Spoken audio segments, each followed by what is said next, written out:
diner helped expand Pinky's design to welcome more customers, making it the go-to spot for a warm meal and good coffee. 40 years later, it remained a beloved place for travelers and locals in Rochester, New York. One of the locals took his usual seat at the counter, a place he had used for the past 7 years. He didn't come every day due to work that kept him on the move. He often wondered how this seat was always available when he did stop by for breakfast or dinner, and he appreciated whatever luck made it possible. "Good morning, Hal," a gray-haired waitress greeted him, holding a pot of coffee. "Morning, Eve," he replied with a smile. Eve placed the mug in front of him and poured while watching his face. After years of serving, she knew just when to stop pouring without looking at the cup. "Are you okay, hun?" she asked gently. Hal let out a small snort and looked up again. Eve's insight was sharp. He nodded once, and she understood he wasn't ready to talk more. "Usual?" she asked. He nodded again, and off she went to prepare his meal. Eve didn't need to write anything down. She remembered the orders of all her regulars. He admired her remarkable memory. A sudden, painful thought flickered through his mind, but faded quickly. He focused on his coffee, gripping the mug tightly like a lifeline. Trying to escape his thoughts, he allowed himself to pay attention to the sounds around him. This was a skill he had developed to stay alert and now helped him stay calm.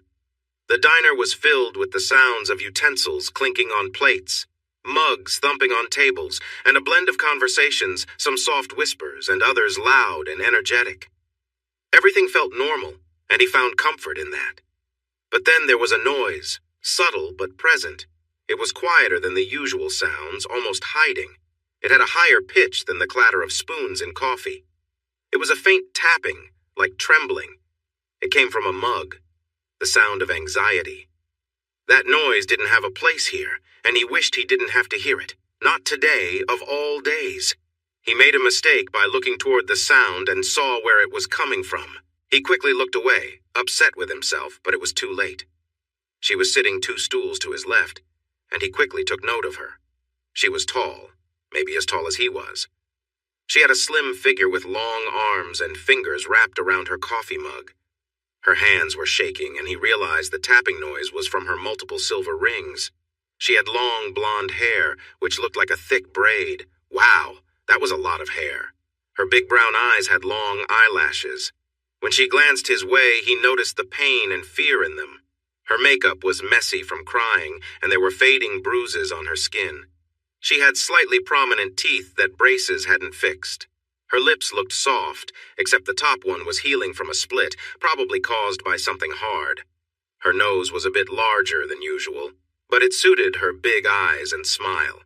While she wasn't what some might call traditionally beautiful, her face had a unique charm that was appealing in its own way.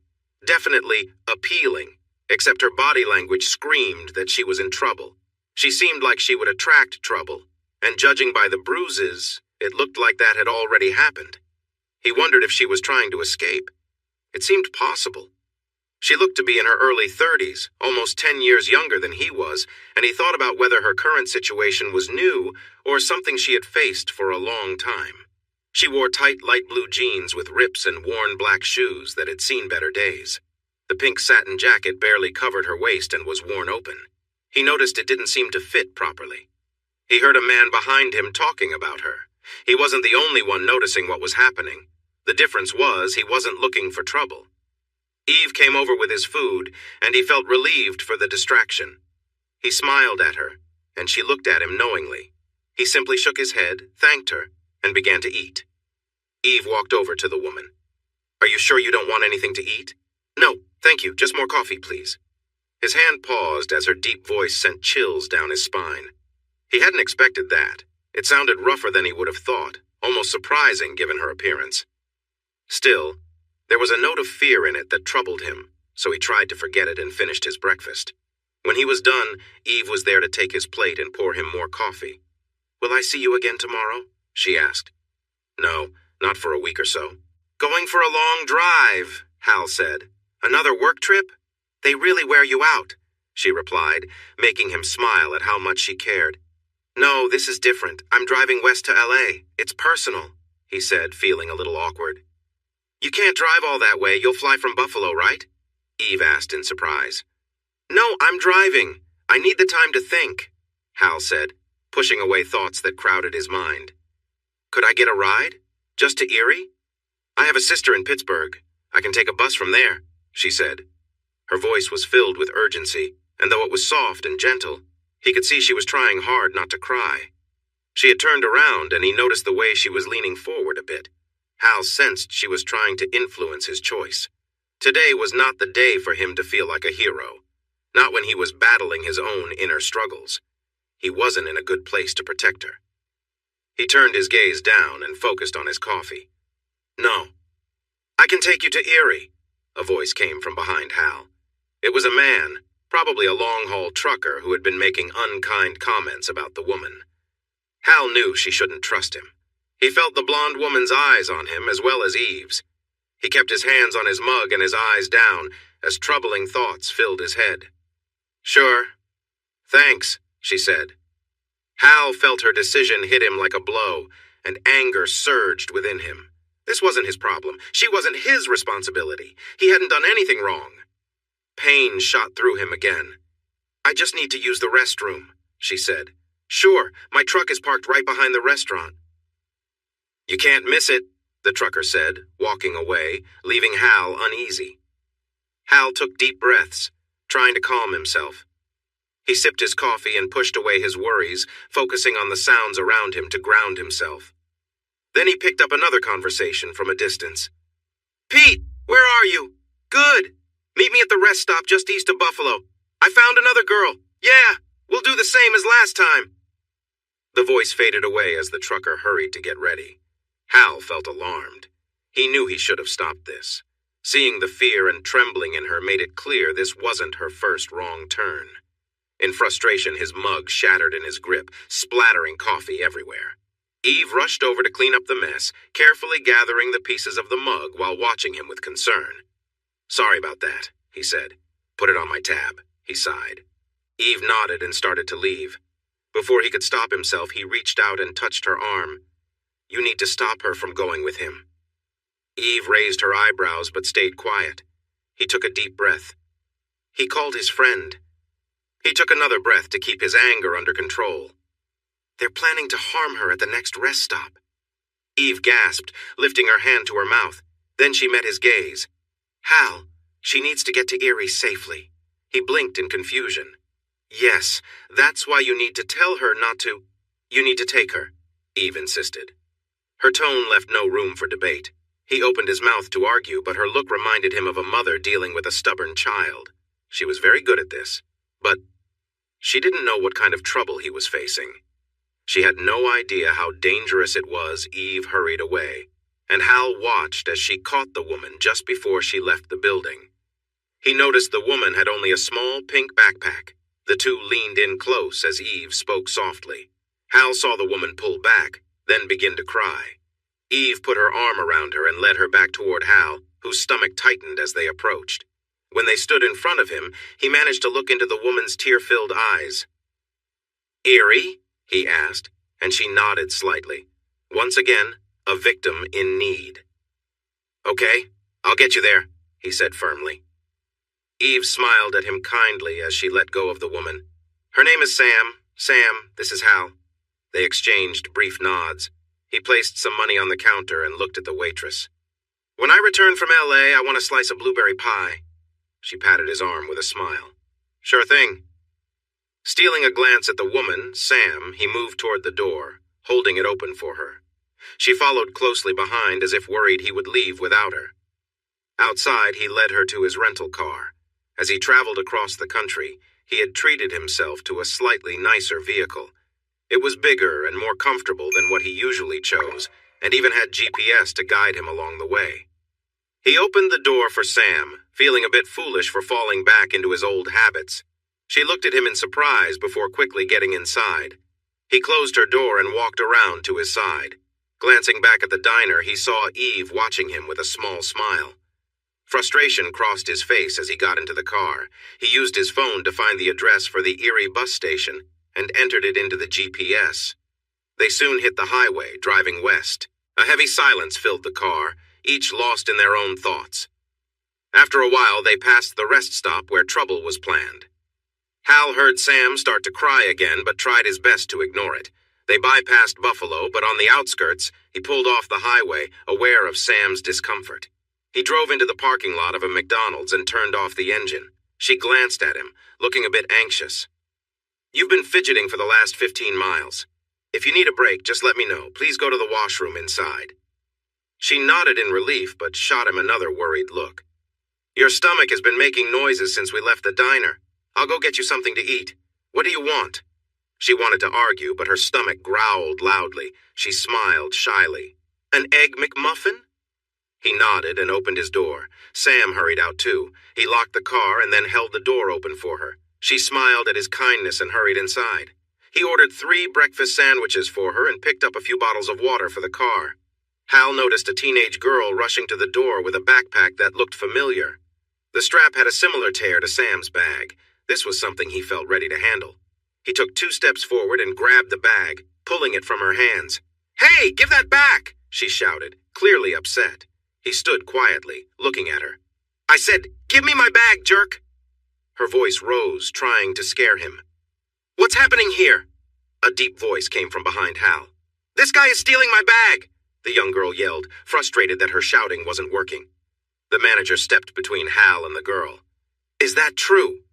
Did you take her bag?" "No!" "He's lying! Give me my bag!" she shouted. Sam suddenly came rushing from the back of the restaurant, looking anxious. Hal turned to the manager. "The bag belongs to her. She was in the restroom when this girl took it." "No way!" the girl yelled as she moved away from the manager and ran out the door. The manager tried to catch her, but she was too quick. She darted around the corner and vanished. Sam's lip trembled again as Hal handed her the backpack. He grabbed his things from the table and started heading outside with Sam close behind him. This time, he let her open her own door, and she quickly climbed in.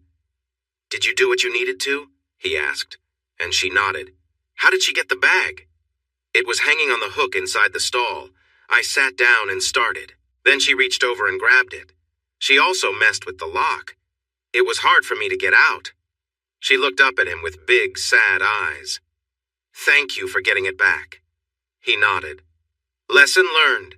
Now, eat your breakfast." He handed her the bag after taking out the water bottles.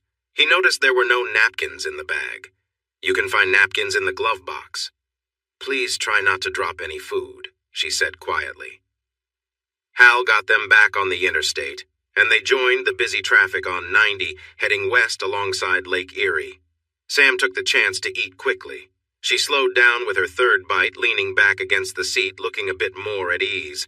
"Oh my gosh, thank you. I haven't eaten in days," she said, sounding relieved. Hal felt a bit better too. It felt nice to care for someone else. She was certainly a welcome distraction. Maybe that was a good thing. "You're welcome," he replied. He glanced over and saw that she was looking at him. He raised an eyebrow and focused back on the road. "What's on your mind?" "You aren't what I thought you would be." He looked at her again and noticed she was studying him closely. "What made you think about expectations? We just met." He felt a twinge of guilt, knowing he had done the same when he first saw her. So far, she matched his impression. She seemed taken aback by the question. "People. We often judge each other at first sight. It's just how we are," she explained. "What did you think?" he asked, curious despite himself. She paused, and then the words rushed out. "Your clothes are a bit wrinkled, like you've been wearing them for a while, and you haven't shaved in a couple of days. I thought maybe you were one of those people who blend in, the ones nobody notices. But now you seem really confident, especially at the restaurant. I wish I had that." He frowned. "I'm sorry, I didn't mean to offend you," she said urgently. He shook his head. "It's okay, I'm not offended." He stopped for a moment. "I've had a rough time these past few days. I'm not the best company. That's part of why I'm driving across the country. Just me and my thoughts." She fell quiet for a moment, studying his face. "Is that why you said no?" she asked softly. He made a quiet sound. Saying no had not gone well for him. "Yes, I'm sorry for prying, but I'm glad you helped me escape those bad people." He nodded, though he knew she didn't realize how close she was to danger herself. They traveled on in silence. The scenery was plain, as the interstate was built for speed, not beauty. How long have you been on the run? The question slipped out before he could stop it. Maybe it was the looming danger that made him lose his filter. She froze, glancing at him and then looking away. What makes you think?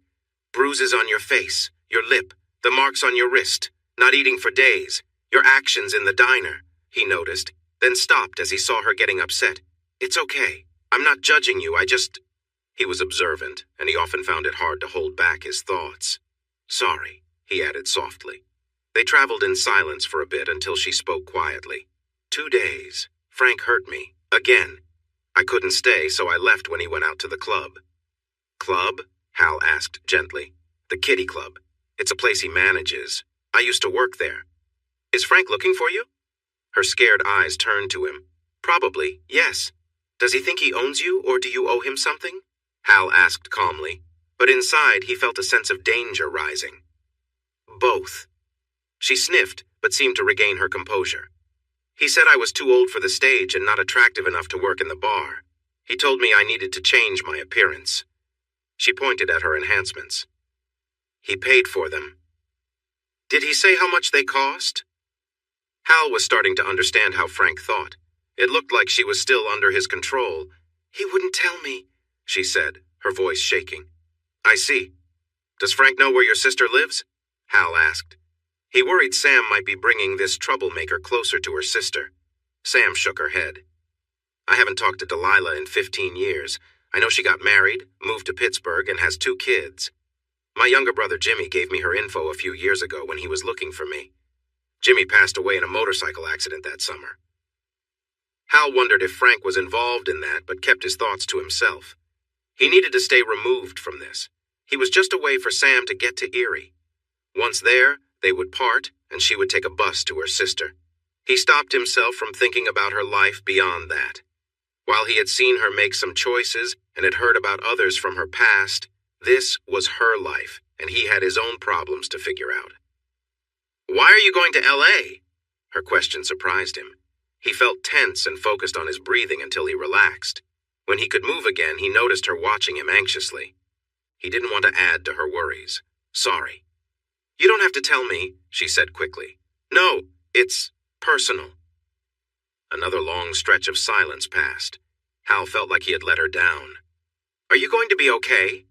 Her sudden question struck him, making him pause. This person who had faced so much was worried about him? He almost wanted to laugh, but then he realized it would be wrong to laugh at her caring nature. Another sign of the darkness inside him. He could tell her everything was fine, but he decided against it. Time for honesty, then. I don't know. I'll just wait and see. That's why I'm taking a week to get there. I need the time. He took another quick look and noticed some of the lost trust was coming back. His honest reply seemed to help. You know what I did? What about you? Her innocent questions felt sharp, as if they were opening old wounds. He decided to give the safe answer. I'm an inventory control manager for an office equipment company. He glanced over and she smiled. It was the first time he had seen her smile like that, and it made him feel warm inside. He couldn't help but smile back. Still, he wondered what made her smile. What's that for? She shook her head, the smile spreading wider. He felt a little tug in his chest. Seriously, what's up? Hal asked, returning her smile. She seemed to think for a moment. Your job just doesn't seem to fit you. His eyebrows shot up. Why's that? She looked at him closely, trying to see inside. I don't know. It's like you should be doing something bigger. Bigger? He laughed. I mean something more important, less boring, she said, shaking her head. Hal smiled to himself. Don't dismiss boring, I like it. She giggled, and her laugh was nice, though it had an edge of nervousness to it. I don't see it, she said, studying him. Maybe something like a fireman or a police officer or something military. He met her gaze. Military? She looked away, a bit shy. I'm not sure what exactly. I'm not great at explaining things. I'll say it again. Don't dismiss boring. Not everyone can deal with fast-paced jobs. A little calm is nice sometimes. She nodded, but he could tell she wasn't fully convinced. He caught her frowning slightly. What's wrong? I see a ring. Are you married? Her question cut deep again. He had to work to keep his expression steady. He nodded quietly. What does she do? He took a breath and released it slowly. She's a dental hygienist. Ugh, looking into people's mouths all day, she said, wrinkling her nose. He nodded, wishing she would change the topic. Unaware of his discomfort, she kept going. Why isn't she here with you? He felt a weight in his chest. Busy, he finally managed to say. She noticed his tense jaw and the pain in his eyes. Her expression shifted. Oh, I'm really sorry. He looked at her and saw she understood. That felt even worse than her not knowing. Don't. I didn't mean to pry. Please don't! Hal fought to keep his breathing steady. He needed to get away from this woman before she realized the trouble she was in. He saw a road sign for Erie, Pennsylvania, and felt a spark of hope. Just 3 more miles, and he could exit the interstate. He would take her to the bus station, and then he could go on his own. That felt safer. As they got closer to the exit, he noticed the sadness on her face, and her fear came back. You don't have money for a bus ticket, do you? She looked at him with big, sad eyes. Sam's bottom lip quivered as she shook her head. Great. You should call your sister before you just show up at her place. Her fear grew, but she nodded. He left the interstate and followed the GPS through the city, heading north toward the lake. The Greyhound bus station was near the piers. Hal kept an eye on her and saw that she was getting more anxious as they neared the station. Finally, they arrived at the parking lot by the buses. He turned off the car and glanced at Sam. She was trying to hold it together, and he respected that. He got out, and after a moment, she followed him. I'll pay for your ticket, but you need to call your sister first, he said firmly as he locked the car. She looked at him and nodded. They walked together across the lot to the bus station and went inside, finding very few people around. There were no payphones, but they found a bench near the ticket booth and sat down. Do you have a cell? Another lost look. So, no. Okay, use mine. I'll check on the bus, he said, handing her his phone. She took a little red notebook from her bag and opened it to the page with her sister's number. Hal stood up and walked over to the ticket agent. Hi, one way to Pittsburgh, please? The man glanced at his screen.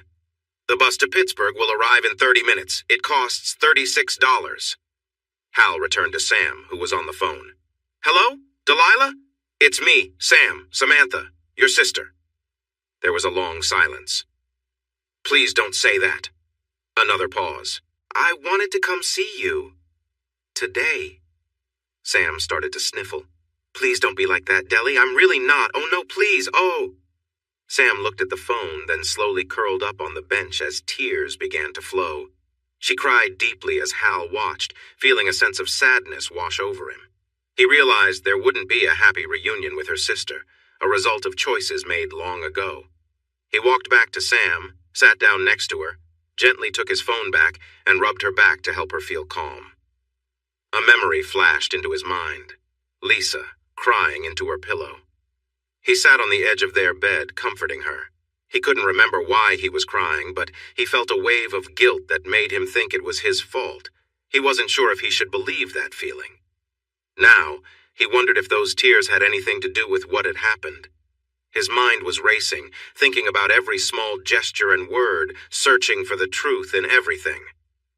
Finally, a bus arrived at the station, announcing the 12:40 to Pittsburgh.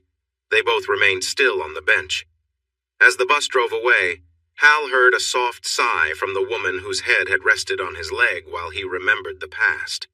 He looked down and realized he was gently running his fingers through her hair. She seemed more at ease now. What was he going to do next? He was meant to go to the West Coast. She didn't belong in that chaos.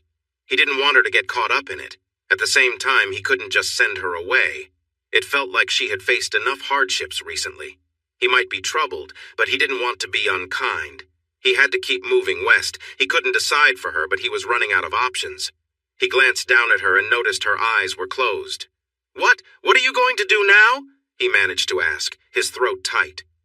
She shook her head and pressed her head against his leg, shivering slightly.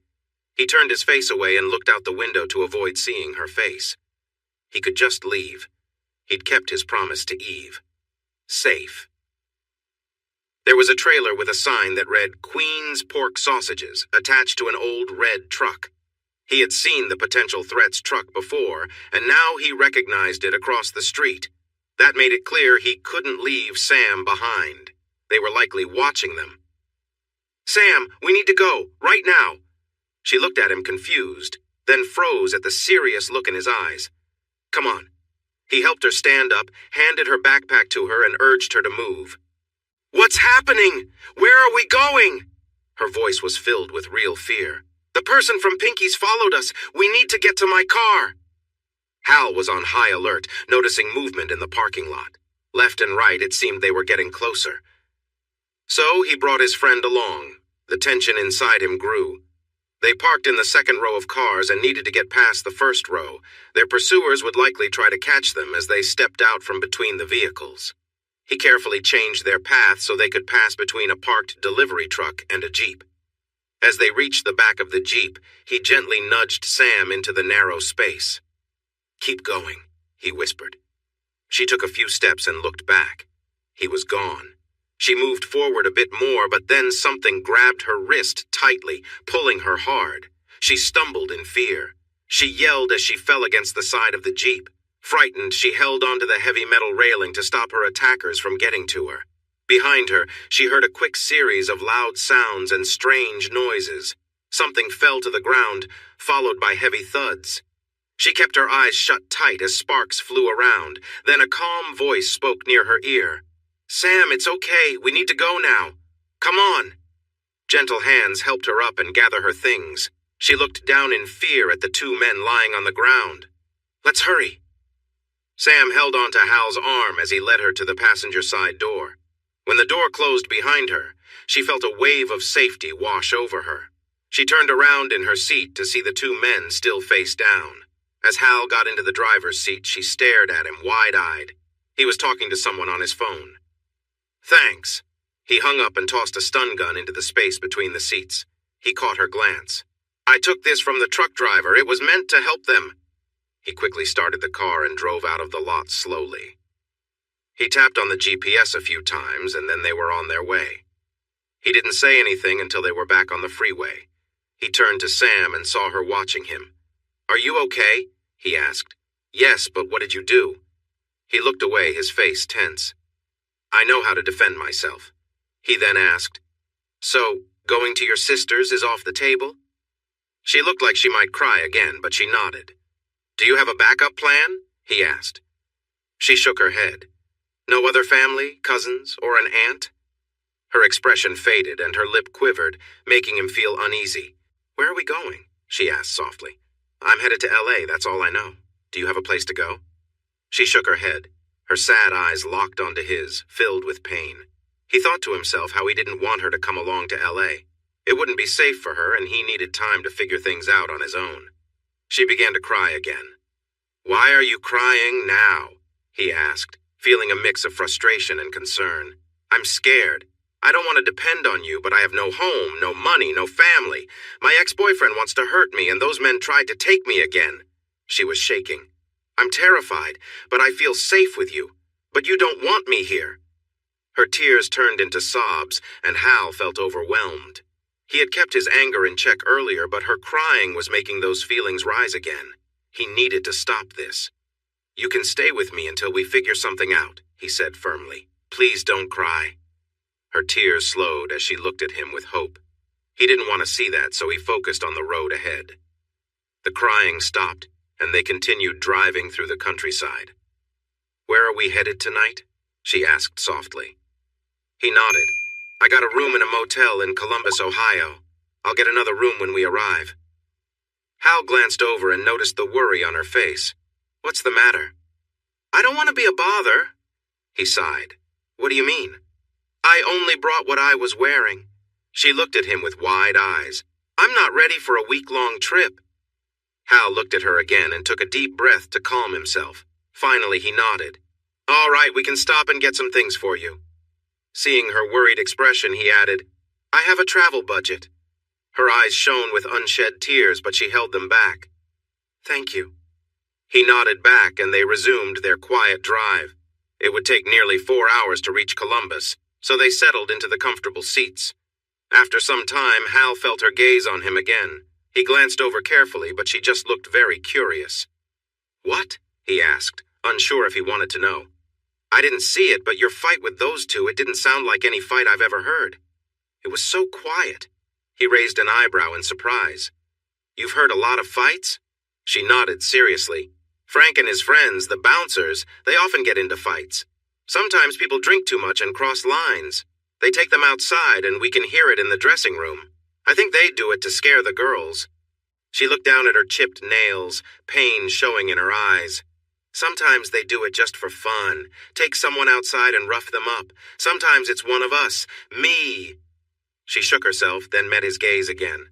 Fights are always loud people screaming, begging, crying, swearing, and skin hitting skin. Always. She looked at him again. But your fight was silent and it ended so quickly. I don't like to fight. Liar, the dark voice teased, but only Hal heard it. He took a deep breath. Hit hard to stop the fight fast. Walk away. He felt the dark voice's cold scorn at his words. It was only satisfied when someone was defeated. Inventory control manager, she murmured quietly. He stayed silent. It felt safer that way. Hal joined the busy traffic on the highway around western Columbus. They had made good time, even with a few stops for Sam. The first time they stopped, he stayed in the car, and Sam was visibly anxious when she returned. For the next stops, he went inside with her and waited. This seemed to calm her worries about being left alone. At one stop, he called ahead to the next motel he had booked and got a room right next to his. After a while, Sam finally fell asleep, and he noticed how peaceful she looked. He saw his exit and left the highway to enter a neighborhood. He spotted the motel, but realized they had some errands to do first. First, though, they needed dinner. Sam, it's time to wake up. Her eyes fluttered open, revealing her big brown eyes. Are we at the motel? I thought we'd have dinner first, he said, and her face lit up. He pointed to the GPS screen. There are many restaurants around here. Choose one. Her eyes widened, and he felt that maybe she had never been asked to pick before. He nodded, encouraging her to look closer at the screen. They have an Olive Garden, she exclaimed excitedly. He glanced at her and then at the map where she pointed. Is that what you want? Her smile turned a bit unsure. You don't like it? It's great, I like it, he assured her. Olive Garden it is. Her smile returned, even brighter. He found it hard to look away from her happiness. He drove to the parking lot and found a spot close to the entrance. Once out of the car, they stretched and laughed at their shared groans. He locked the car and they walked inside. The hostess at the front desk looked at Sam's outfit and smirked. The tall blonde moved a bit closer to him. He stepped forward and held the young woman's gaze. She seemed ready to ignore him because of his casual clothes, but the manager arrived and noticed Hal's annoyed expression. He leaned in so Hal could whisper to him. The manager raised his eyebrows and then quickly moved the young woman aside to lead Hal and Sam to a nice table for four off to the side. Hal sat with his back to the wall, and he had Sam sit to his left to keep his view clear. Your waitress will be here soon, the manager said with a friendly smile.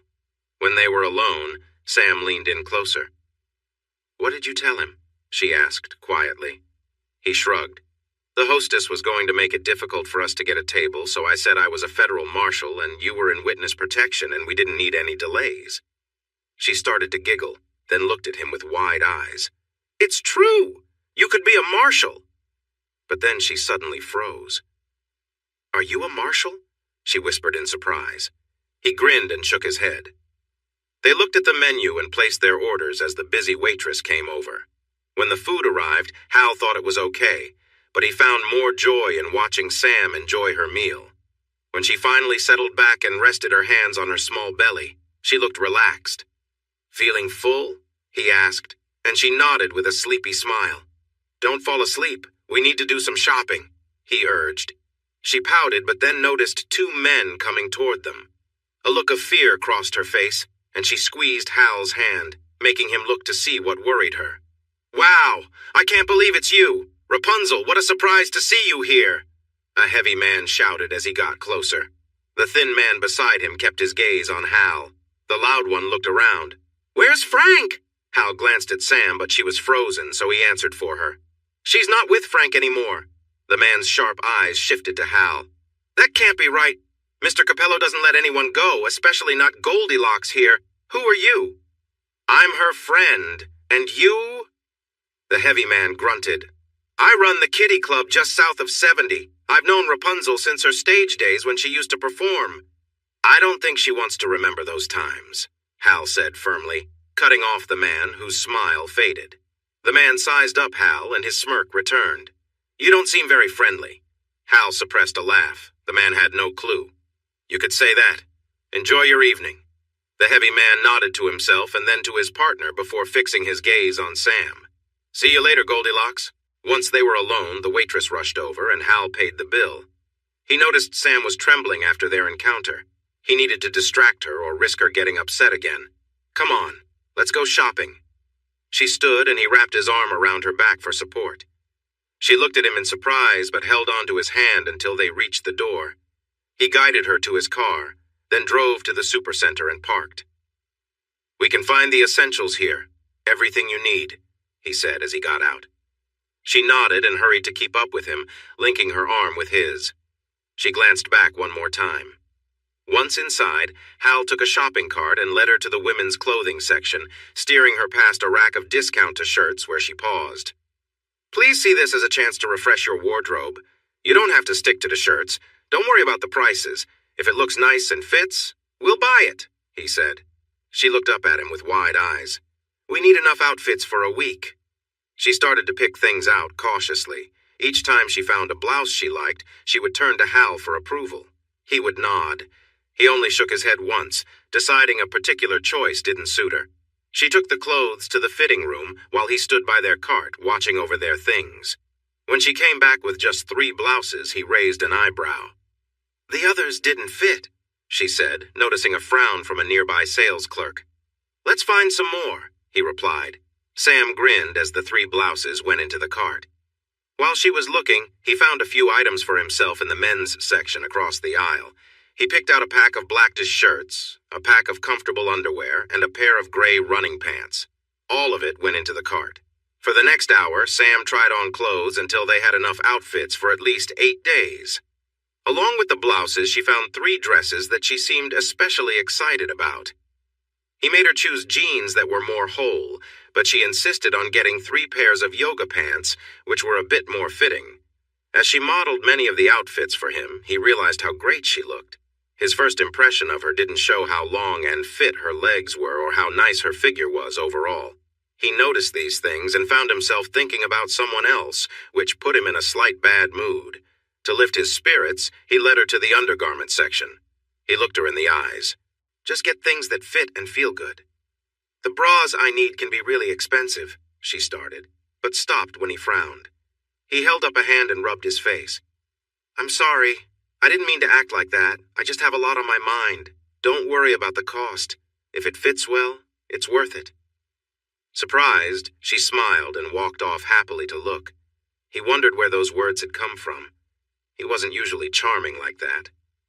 She returned with an armful of bras and underwear, and they went into the cart. She noticed he seemed a bit distracted but didn't ask. As they passed the shoe section, he stopped. You need some sandals for the dresses and definitely new running shoes. Her face lit up, and she quickly searched for sandals. He noticed a nice pair of women's running shoes, white with pink details. They were a bit costly, but they looked comfortable compared to her worn-out shoes. He also grabbed a pack of ankle socks. The shoes and socks went into his cart. When he found her sitting on a bench looking at her feet with a sad expression, he asked, What's wrong? I can't wear sandals looking like this, she replied, her voice shaky. He pulled out his phone and found a nail salon nearby. Let's finish up. You can get your nails done at a place in the next shopping area. Her eyes widened as she looked at him in surprise. Why are you being so nice to me?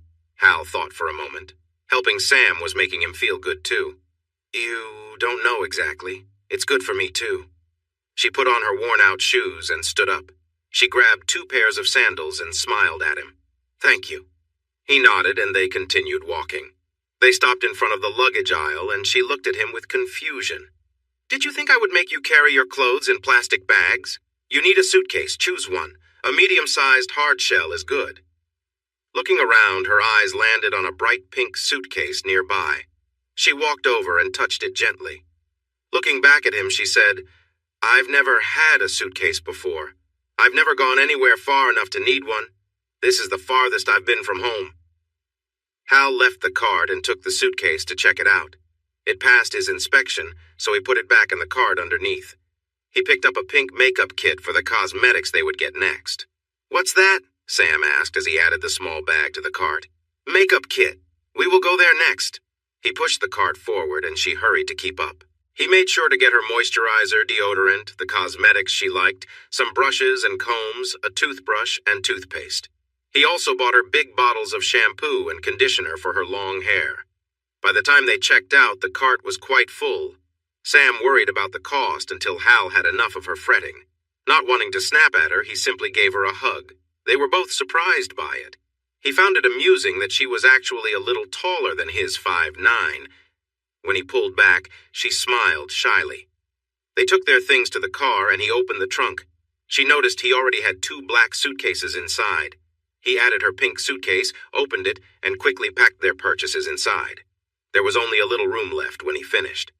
"Oh no, we forgot to get you sleepwear," he exclaimed. "I don't wear clothes when I sleep," she admitted. He glanced at her, then took one of the black shirts he had bought and tossed it into her suitcase before closing it. "You should have something just in case you need to get up quickly."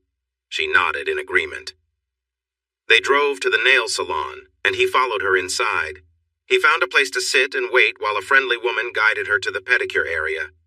Seeing Sam was being cared for, Hal leaned back in his chair and relaxed. He took a quick nap until he heard Sam and the nail technician coming back.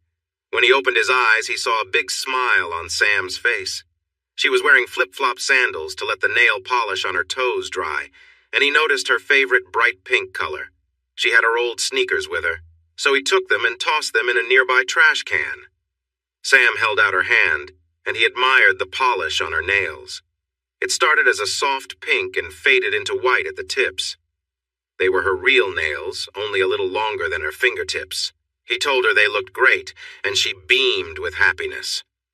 Hal paid for their visit and gave the young woman a nice tip for making Sam so joyful. They headed back to the car, and Hal drove them to the motel, which was close to the shops.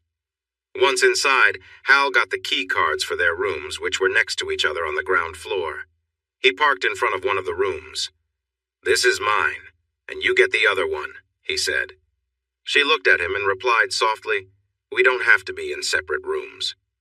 "Yes, we do," he said with a deep breath. "I don't sleep well these days. It's better for you to have your own room." She studied him for a moment and then nodded. He grabbed their suitcases as she opened her door. With a gentle push, he rolled hers over to her. She smiled and caught the handle to bring it into her room before closing the door. He opened his door and brought his suitcase inside. Then he knocked on her door. "Who is it?" "It's Hal," he answered with a smile. She was doing well. She opened the door and, seeing his smile, returned it with one of her own.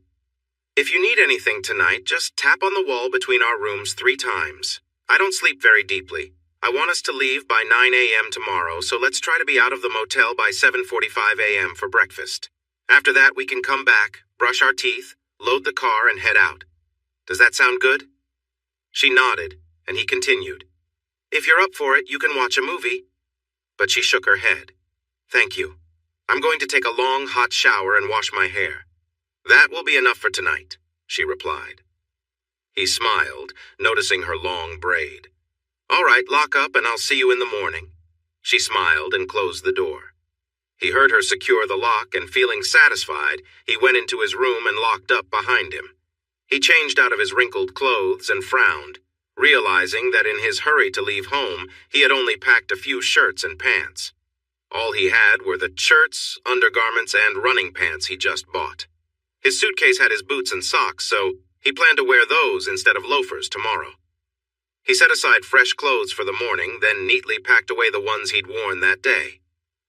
Alone, he went through his usual exercises, a mix of stretches to keep his muscles flexible and strong. This routine helped him stay focused, clearing away the thoughts and worries that had built up throughout the day. Usually, this workout left him feeling refreshed, but tonight, he struggled to find that same calm. Recent events, especially involving Lisa, left him feeling unsettled. He hoped he could relax enough to find sleep when he went to bed, After an hour, though, he realized tonight would be different. The calm he usually found wasn't coming. He thought back to an incident in a parking lot in Erie, where he'd confronted two men teaching them a lesson. They wouldn't bother anyone again, and he'd made sure their injuries were lasting. But he felt restless, the memory still vivid in his mind. Switching to push-ups and sit-ups, he kept going until he felt the burn in his muscles. Then he jogged in place for a while.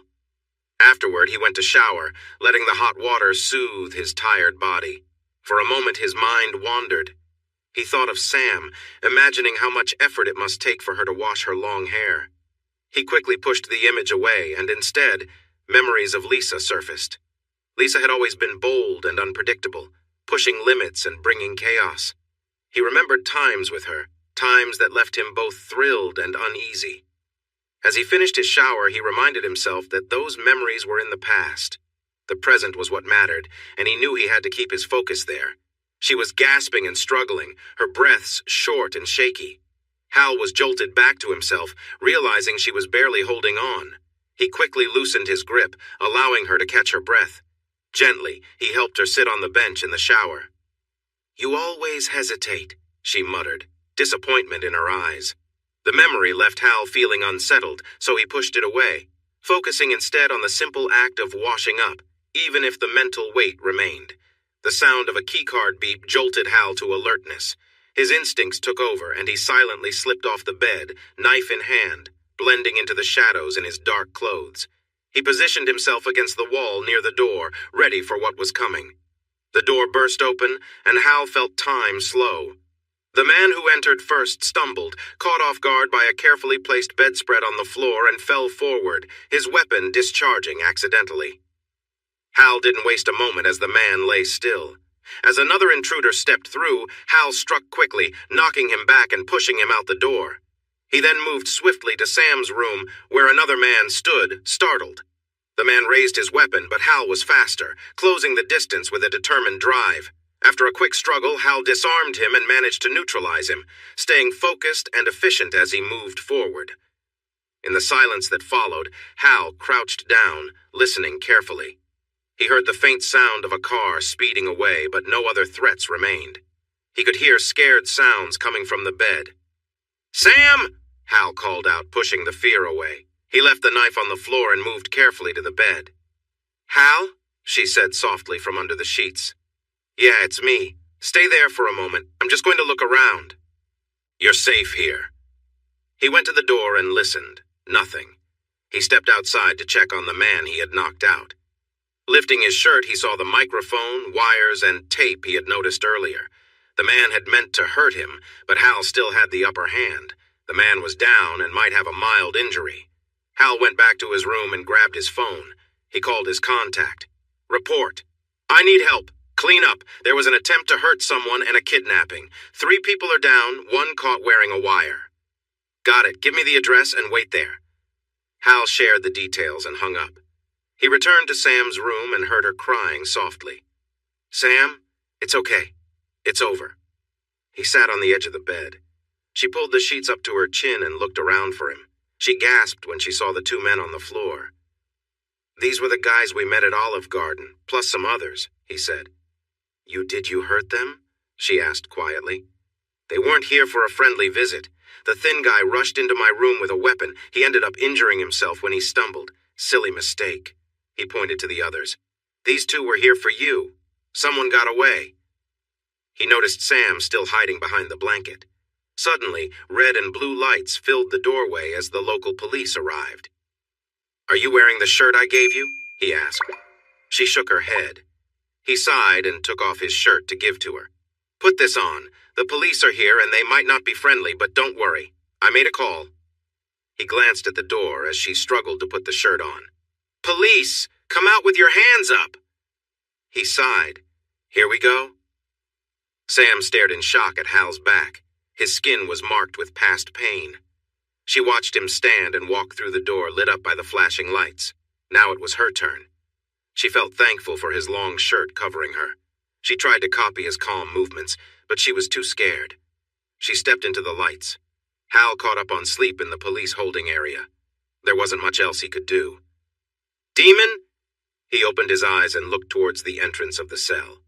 "Demon!" "Whatever. You're getting out," the officer said. Hal stood and walked over to the door, and the officer let him out. He followed the man into a large room filled with desks and a few police officers working the night shift. He realized he was just in his black shorts, and that was it. The room fell silent as everyone looked at him. At first, he felt troubled by how much people noticed the scars and burns on his skin, signs of the pain he had endured. Now, he simply ignored their curious gazes. Sam was seated with her back to him at a nearby desk, talking to a detective. She seemed to be all right for the moment. They had given her a blanket to keep warm. Not too far behind, Sam was his supervisor. Carl Gunderman was a man in his 60s but looked younger, maybe in his 40s. He was short and slim, with a thick black beard and a buzz cut. His voice sounded deep and rich over the phone, but in person he never smiled. Today was no different. He moved closer to Hal, scanning for any new injuries. "I'm fine. It was a close call, but no injuries," Hal said quietly. "Why did you do that?" Carl asked. Hal let out a soft laugh as he remembered how Eve had pushed him to take care of Sam. "I had no choice." Carl raised his eyebrows and glanced at Sam, who was unaware of their conversation. Hal nodded slightly. "Why are you off the program?" Carl asked. Hal felt a brief jolt as he thought of Lisa, and Carl frowned. They had been working together for so long that they understood each other without needing to talk. Carl sensed that Lisa was unpredictable for Hal. "I need some time, just a week," Hal said, meeting Carl's gaze. Carl finally nodded. "Can you manage without her, the troublemaker?" Carl asked, motioning toward Sam, who he had already assessed. Hal looked at Sam from behind, wondering if she felt uneasy around him after seeing what he could do. She must have sensed his stare or noticed the quietness in the room, because she turned and saw him standing there looking worn. Sam jumped to her feet, rushing over and wrapping her arms around him. She buried her face against his neck, trembling slightly. He instinctively returned the hug. Hal exchanged a surprised glance with Carl, then shook his head to respond to the earlier question. Carl frowned, his expression showing resignation. He held up a finger and silently mouthed, "1 week." Hal nodded, and his supervisor walked away without another word. "Miss Dulaine, I have a few more questions," the female officer said, and Hal felt Sam cling to him tighter. "Sam is done answering questions."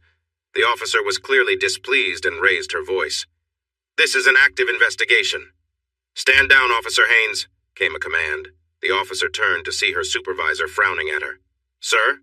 Orders from above, there is no case." "Destroy the paperwork." The officer looked at Hal, then nodded at her commander. "Yes, sir." She returned to her desk. "Thank you," Hal said. "Don't thank me. It wasn't my choice." He handed over a large manila envelope containing Hal's wallet, keys, and room key cards. Carl had done a great job again. Even his knife was in an evidence bag. "The guys who came in had key cards. Did you talk to the night clerk?" Hal asked. "He's gone, just like the driver. Even if we find them, there's nothing we can charge them with," the man said, looking unhappy. He glanced at Hal. "You messed up a big operation we had planned for a year, but Officer Romano wanted me to thank you for not hurting him."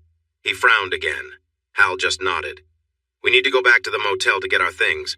Can we get a ride?" Hal asked. The commander nodded. "It's all set. You'll meet the driver at the entrance." He walked away, clearly unhappy about everything. "Let's go," Hal told Sam, who stepped back and looked confused. "We just get to leave? I don't understand. People died." She seemed lost. He couldn't explain it well. Maybe she didn't want to stay with him now. "Yes, we can leave. There are no charges. It'll probably just be called a failed robbery with the attacker's deaths as self-defense on my part. I'll understand if you want to leave me." "No!" Sam grabbed his arm. "Don't leave me behind," she whispered. "I don't want to be alone." He blinked at her, then nodded. "Okay, let's go back to the motel." They went down the stairs to the ground floor, where a man watched them with a smile. "Mr. Demon?" "Demon," he corrected. "Sorry about that. I'm here to drive you back to your motel."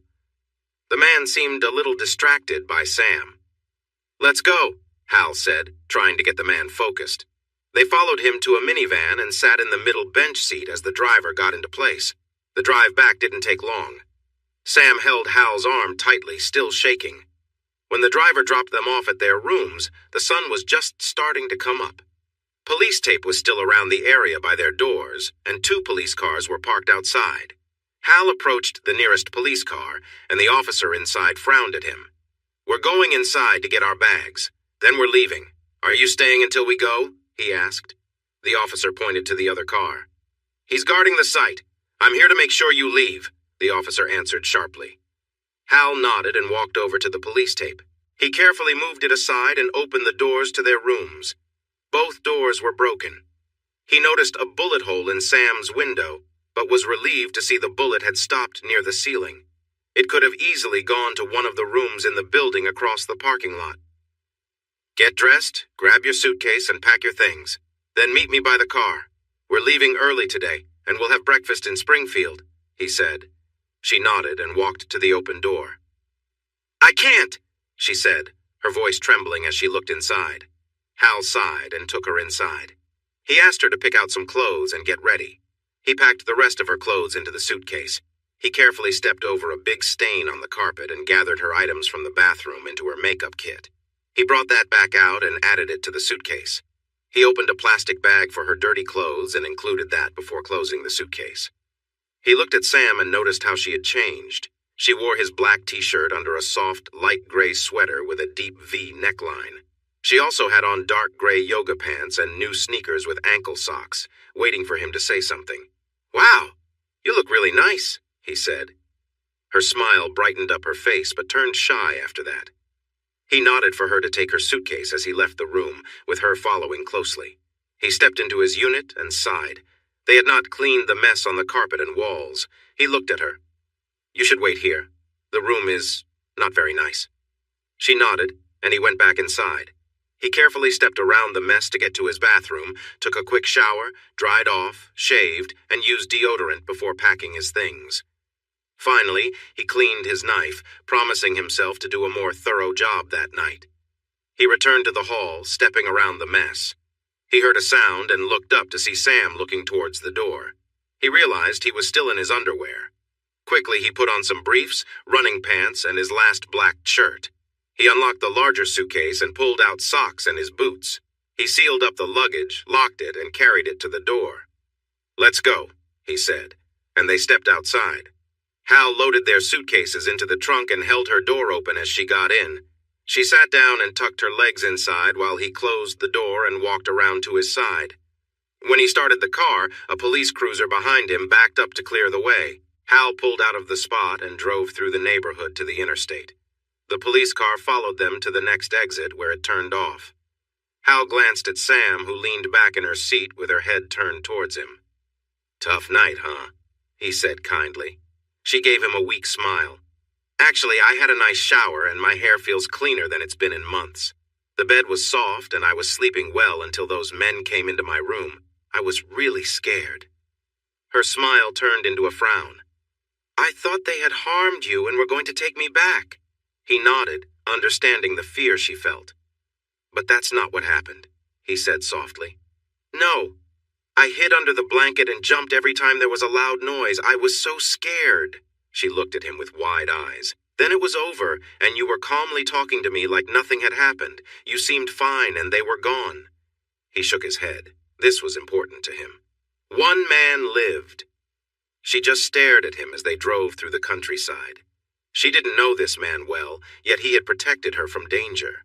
He had brought her along on a trip he didn't want to share and had taken care of her needs. Now, he had even fought for her. She wasn't sure how to feel. He didn't seem to expect anything in return, but she felt thankful nonetheless.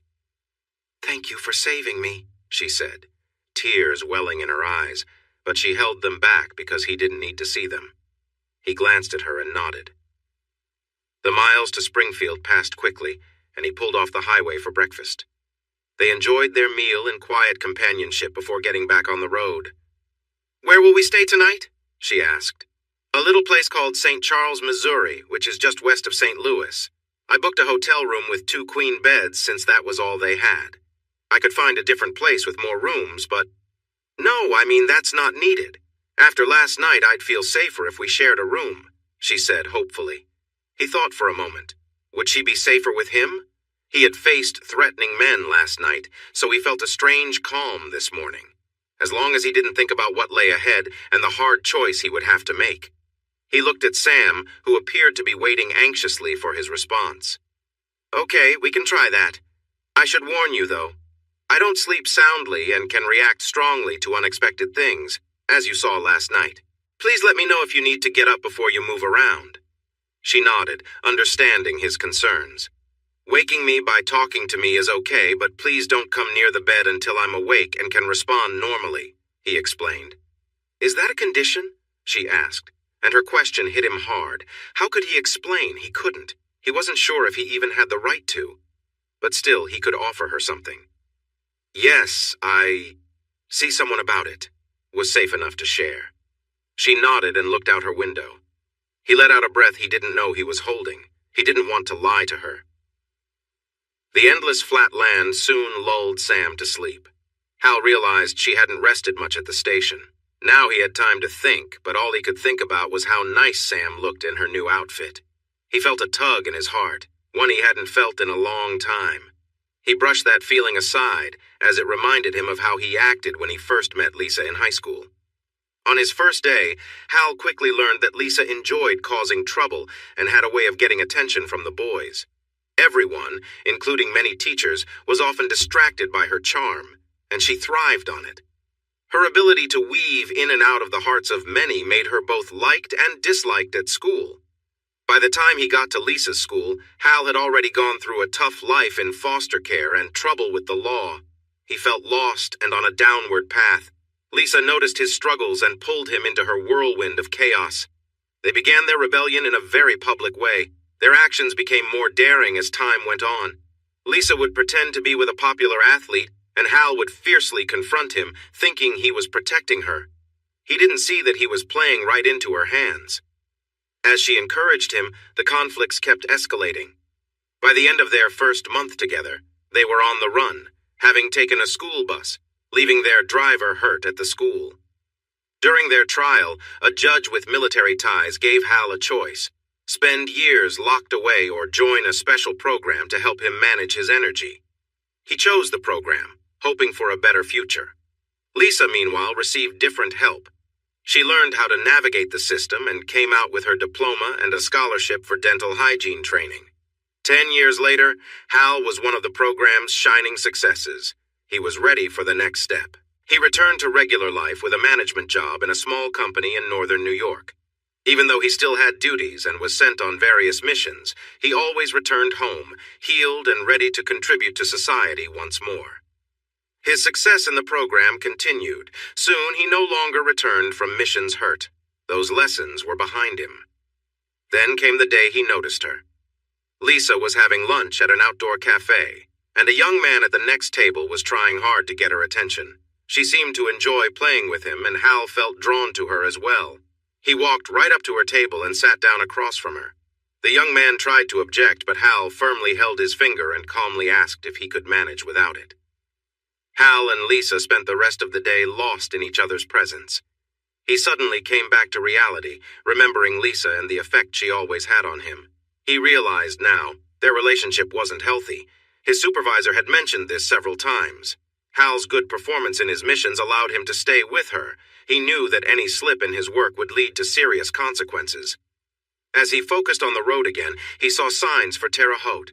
They would stop for lunch, and he was letting Sam choose the place this time. As he pulled off the ramp, he called to her. "Sam, we're stopping for lunch." "What? Lunch?" she asked, blinking sleep from her eyes. "Where are we?" "Terre Haute, Indiana. I'm just going to drive up the street to see what options we have." They went a few blocks when Sam made a little sound, showing something had caught her eye. It was an Applebee's, so he turned into the parking lot. She looked at him. "Are you okay with this?" He smiled and nodded. "It's fine." They got out, and he quickly checked the area before locking up the car while Sam waited for him. He walked to her side and she took his arm as they headed to the front door. He wondered when they had started this touching, but then realized it had begun back at the police station. He considered pulling away, but he didn't really mind. Sam seemed happy too. They went inside, and Sam smiled widely when the friendly hostess greeted her and led them to a table. It was such a contrast from the treatment she had received the night before. Hal took a seat and watched the door, surprised when Sam sat next to him. She had done the same the night before. She eagerly looked over the menu while Hal decided on a small salad. Honestly, he wasn't very hungry. The waitress was also warm with Sam, her cheeks rosy from all the smiling. "Thank you so much for these new clothes. They make such a difference," Sam exclaimed when they were alone again. "They're just clothes. You're still you. If it takes a new outfit for them to treat you well, that shows more about them than you," he said with a small shrug. She leaned against him, squeezing his arm gently. That felt nice, but Hal was uneasy about feeling this way. "Sam, I need you to stop." She leaned back and looked at him. "I'm so sorry. I didn't mean to make you think I was after anything." She began to move away from the bench, but he took her hand. "No, that's not what I meant. You've been very kind, and I know you've been through a lot. It makes sense that you might feel thankful." He paused to take some deep breaths because he didn't want to discuss his wife, but it was necessary. He noticed the sad look on her face, so he placed his other hand over hers and looked into her eyes. "I'm married, and have been for years. That's really important to me, but recent events have shown me something very hard to face." He winced as a wave of emotion hit him. He took a deep breath and started again. "I'm not great at understanding my wife. She's much better at reading me. I think she has been hiding things from me our entire marriage, probably since we met in school. I'm not sure if she really loves me or if she ever did. I noticed some patterns a few days ago. I need to figure this out before I can move forward." He sighed. "I can be completely unaware of feelings. That's one thing I appreciate about you. I can read your emotions easily. It's such a relief." Sam looked like she might cry again, but there was a small smile on her face. "I'm sorry about your wife.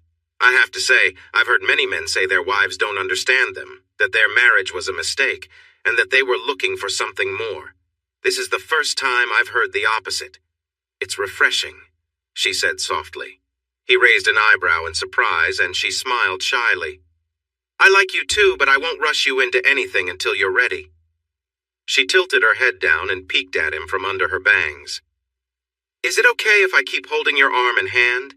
It helps me feel calm," she said quickly. He looked at her nervous face and nodded. She was so much easier to read than Lisa.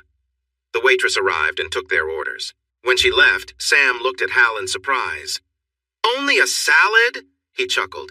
"These aren't exactly the healthiest salads. If I added dressing, it might have as many calories as your chicken tenders and fries." She looked concerned. "Am I overeating?" "No, that's not what I meant. Eat what you want. You seem to take care of yourself very well," Hal said awkwardly. The shy smile returned to her lips as her eyes fell to his hand on hers. She noticed a scar on the back of his hand. Her brow furrowed as she turned his hand over to see another scar on his palm. Something must have hurt his hand. She remembered seeing his back was marked with many scars, too. "How did you get all these scars?" she asked. He shook his head. "I can't share that. It's best not to ask." She nodded but seemed a bit uneasy. "I think of them as lessons. I don't get them anymore." "You work as an inventory control manager?" she asked. He nodded. "That's my job. We won't talk about other things." She nodded again, then smiled. "What kind of movies do you like?" He looked at her carefully. "You might laugh." Now she grinned, happy to hear more. "I promise I won't. What is it? Musicals?"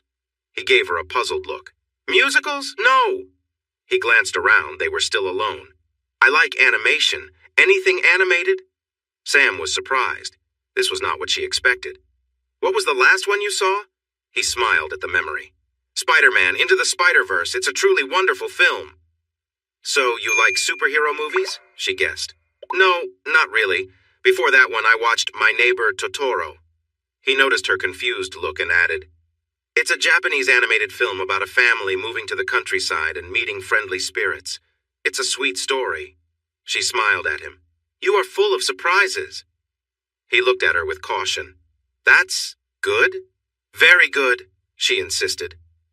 Their food arrived, and seeing Sam's joy made Hal feel pleased. He realized that she often made him feel this way, much more than Lisa ever did. His wife only seemed happy when he felt uneasy around her. He ate his salad while thinking about it.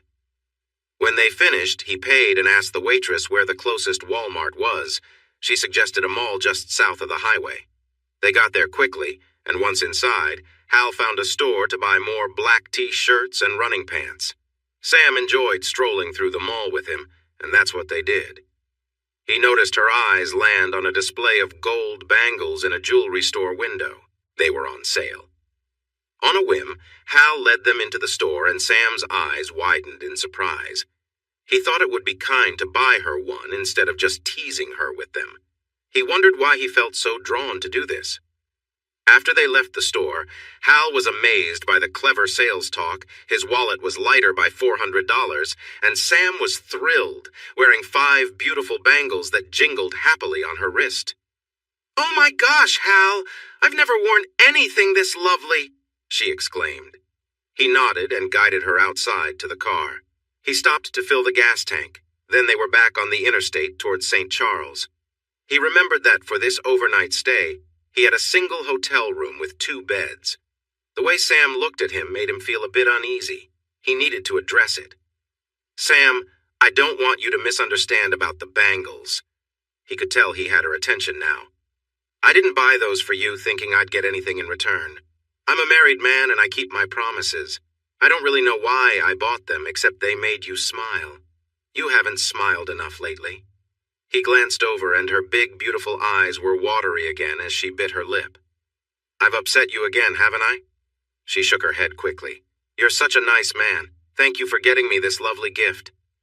Hal nodded and turned back to the road, thinking about her words.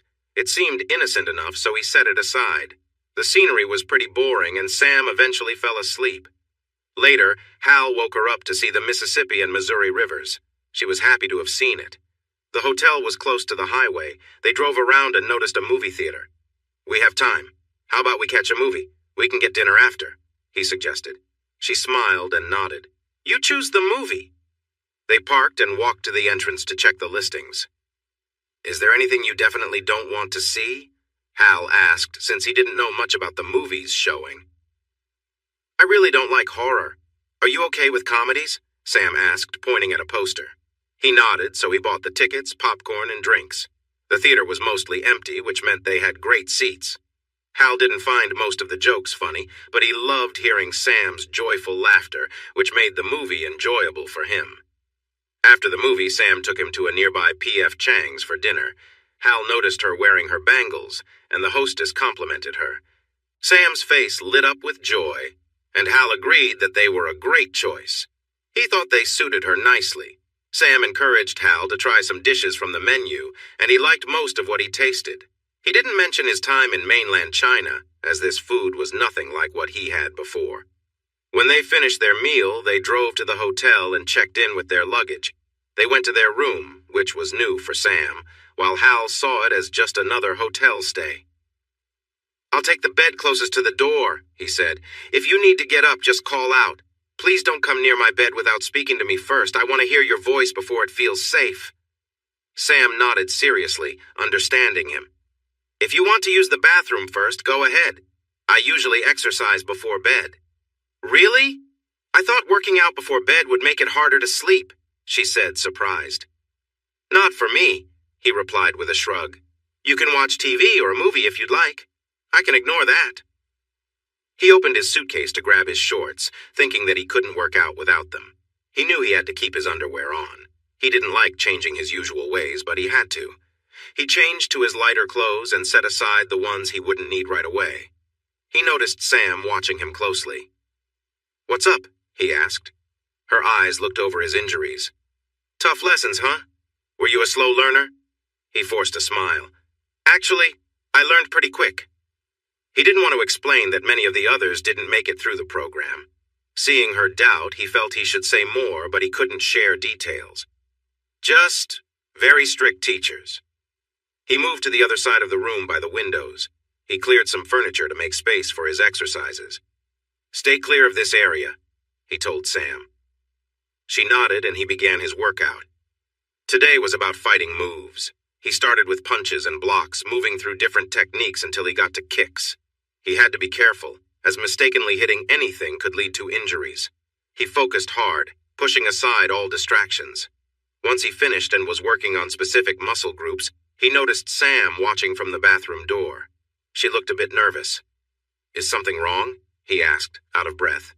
She quickly stepped back into the bathroom and closed the door. He shrugged it off and returned to his workout. When he was almost done, Sam came back out. She was wearing the same black shirt again, but had another shirt in her hand. He saw that his shirt was missing. He raised an eyebrow at her. "I'm wearing it," she said softly. "It helps me feel more comfortable." Not sure how to respond, he grabbed his shorts and headed into the bathroom for a quick shower. When he came back, Sam was leaning on the headboard of her bed, reading a book she'd taken from her bag. She glanced at him. "Do you have any body fat?" she asked. He looked at himself and poked his belly and sides, feeling none. He shrugged and placed his dirty clothes in the laundry bag in his suitcase. He set out fresh clothes for the next day and closed the suitcase. Opening his other suitcase, he took out his knife and tools. He went into the bathroom to clean and sharpen the blade. He put everything back in the suitcase and locked it. He placed the knife on the nightstand. After removing the bedspread, he remembered it might trip Sam if she walked around at night. So he hung a couple of hangers on the doorknob as a little reminder. When he was finished, he lay back down on the bed. "Are you not going to get under the sheets?" she asked. "No, I don't like feeling trapped, and it's too easy to get all twisted up in them." He tucked his knife under his pillow. Hal leaned back and felt his mind start to relax. He was surprised by how quickly he was calming down. He thought Sam might distract him, but instead, he felt at ease. That unfamiliar feeling took him into the deepest sleep he had experienced in a long time. In the morning, they had breakfast in the small hotel restaurant, brushed their teeth, packed their bags, and headed to the car. Hal placed their luggage and her bag in the back. He briefly checked the vehicle before opening the door for Sam. She looked at him with curiosity, but he just smiled and shook his head. He didn't mention the handprint on the car. As they drove onto the interstate, Hal glanced in the rearview mirror, checking for any cars that might match the ones he noticed the day before. Nothing stood out. There were too many similar vehicles. He decided to keep watching. If someone was following them, they would slip up sooner or later. Then they would be his to handle. He felt a rush of excitement at the thought. The drive from St. Charles to Oklahoma City was long, and both of them were relieved to reach the hotel bed at the end of the day. They got into a comfortable routine on the road and found joy in being together. Hal kept picturing the cars that could be trailing them and narrowed down the possibilities. The fact that they weren't being confronted suggested it could be someone his handler set up to keep an eye on them. But it also might be someone else, waiting for the right moment. He stayed alert for that chance. The next morning, Sam picked a dress that matched the weather, and Hal told her how lovely she looked in it. Though the dress hugged her figure, it wasn't too revealing, so Hal tried not to stare too much. It also showcased her long legs nicely. Sam could see that Hal thought she looked great. Her shy smile showed she liked the attention her outfit brought. Her backpack didn't match the look, so he left it in the trunk. They would drive less distance that day compared to the previous one, aiming for the smaller town of Santa Rosa, New Mexico. Hal had a motel room booked and confirmed there were 2 beds. As the scenery changed, Sam noticed Hal's mood changing too. He wasn't very talkative, and he seemed even quieter as he looked around. When they finally got off the highway, she noticed how focused he was on the rearview mirror. There weren't many cars behind them. "Gotcha," Hal said softly. Sam turned to him and then looked back, but she didn't see anything unusual about the 3 cars coming down the ramp.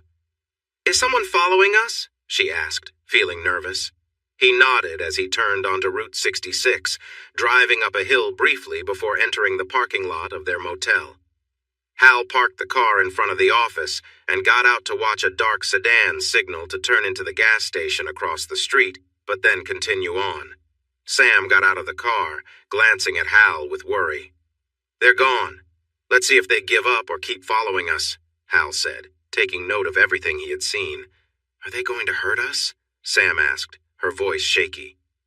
Hal looked at Sam and noticed how anxious she was. He shook his head. "I don't think so. It looks like they're just watching us and where we're going. If I'm wrong, don't worry, I can handle it. I won't let anything happen to you.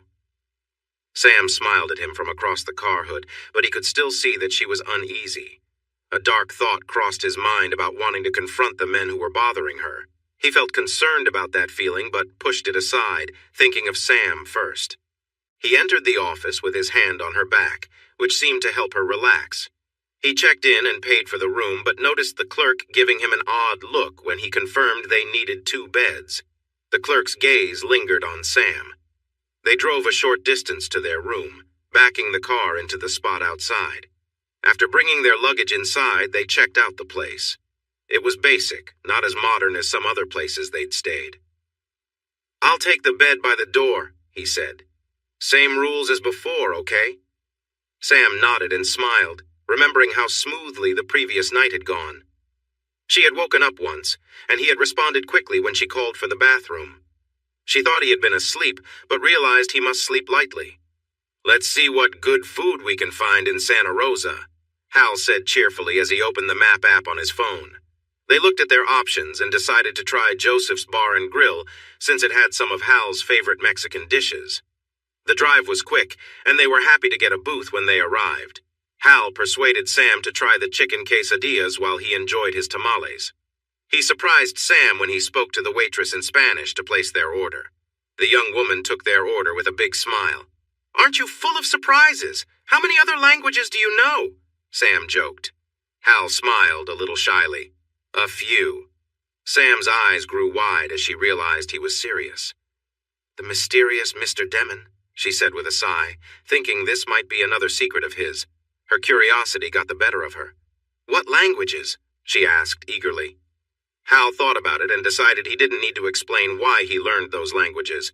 Spanish, French, Italian, Portuguese, Mandarin, Cantonese, Arabic, Russian, Turkish, Hindi, and of course English. "I'm not an expert in all, but I can get by and understand enough." "To my ear, you speak Spanish like a native," she said with admiration. He looked out the window, lost in thoughts about his past.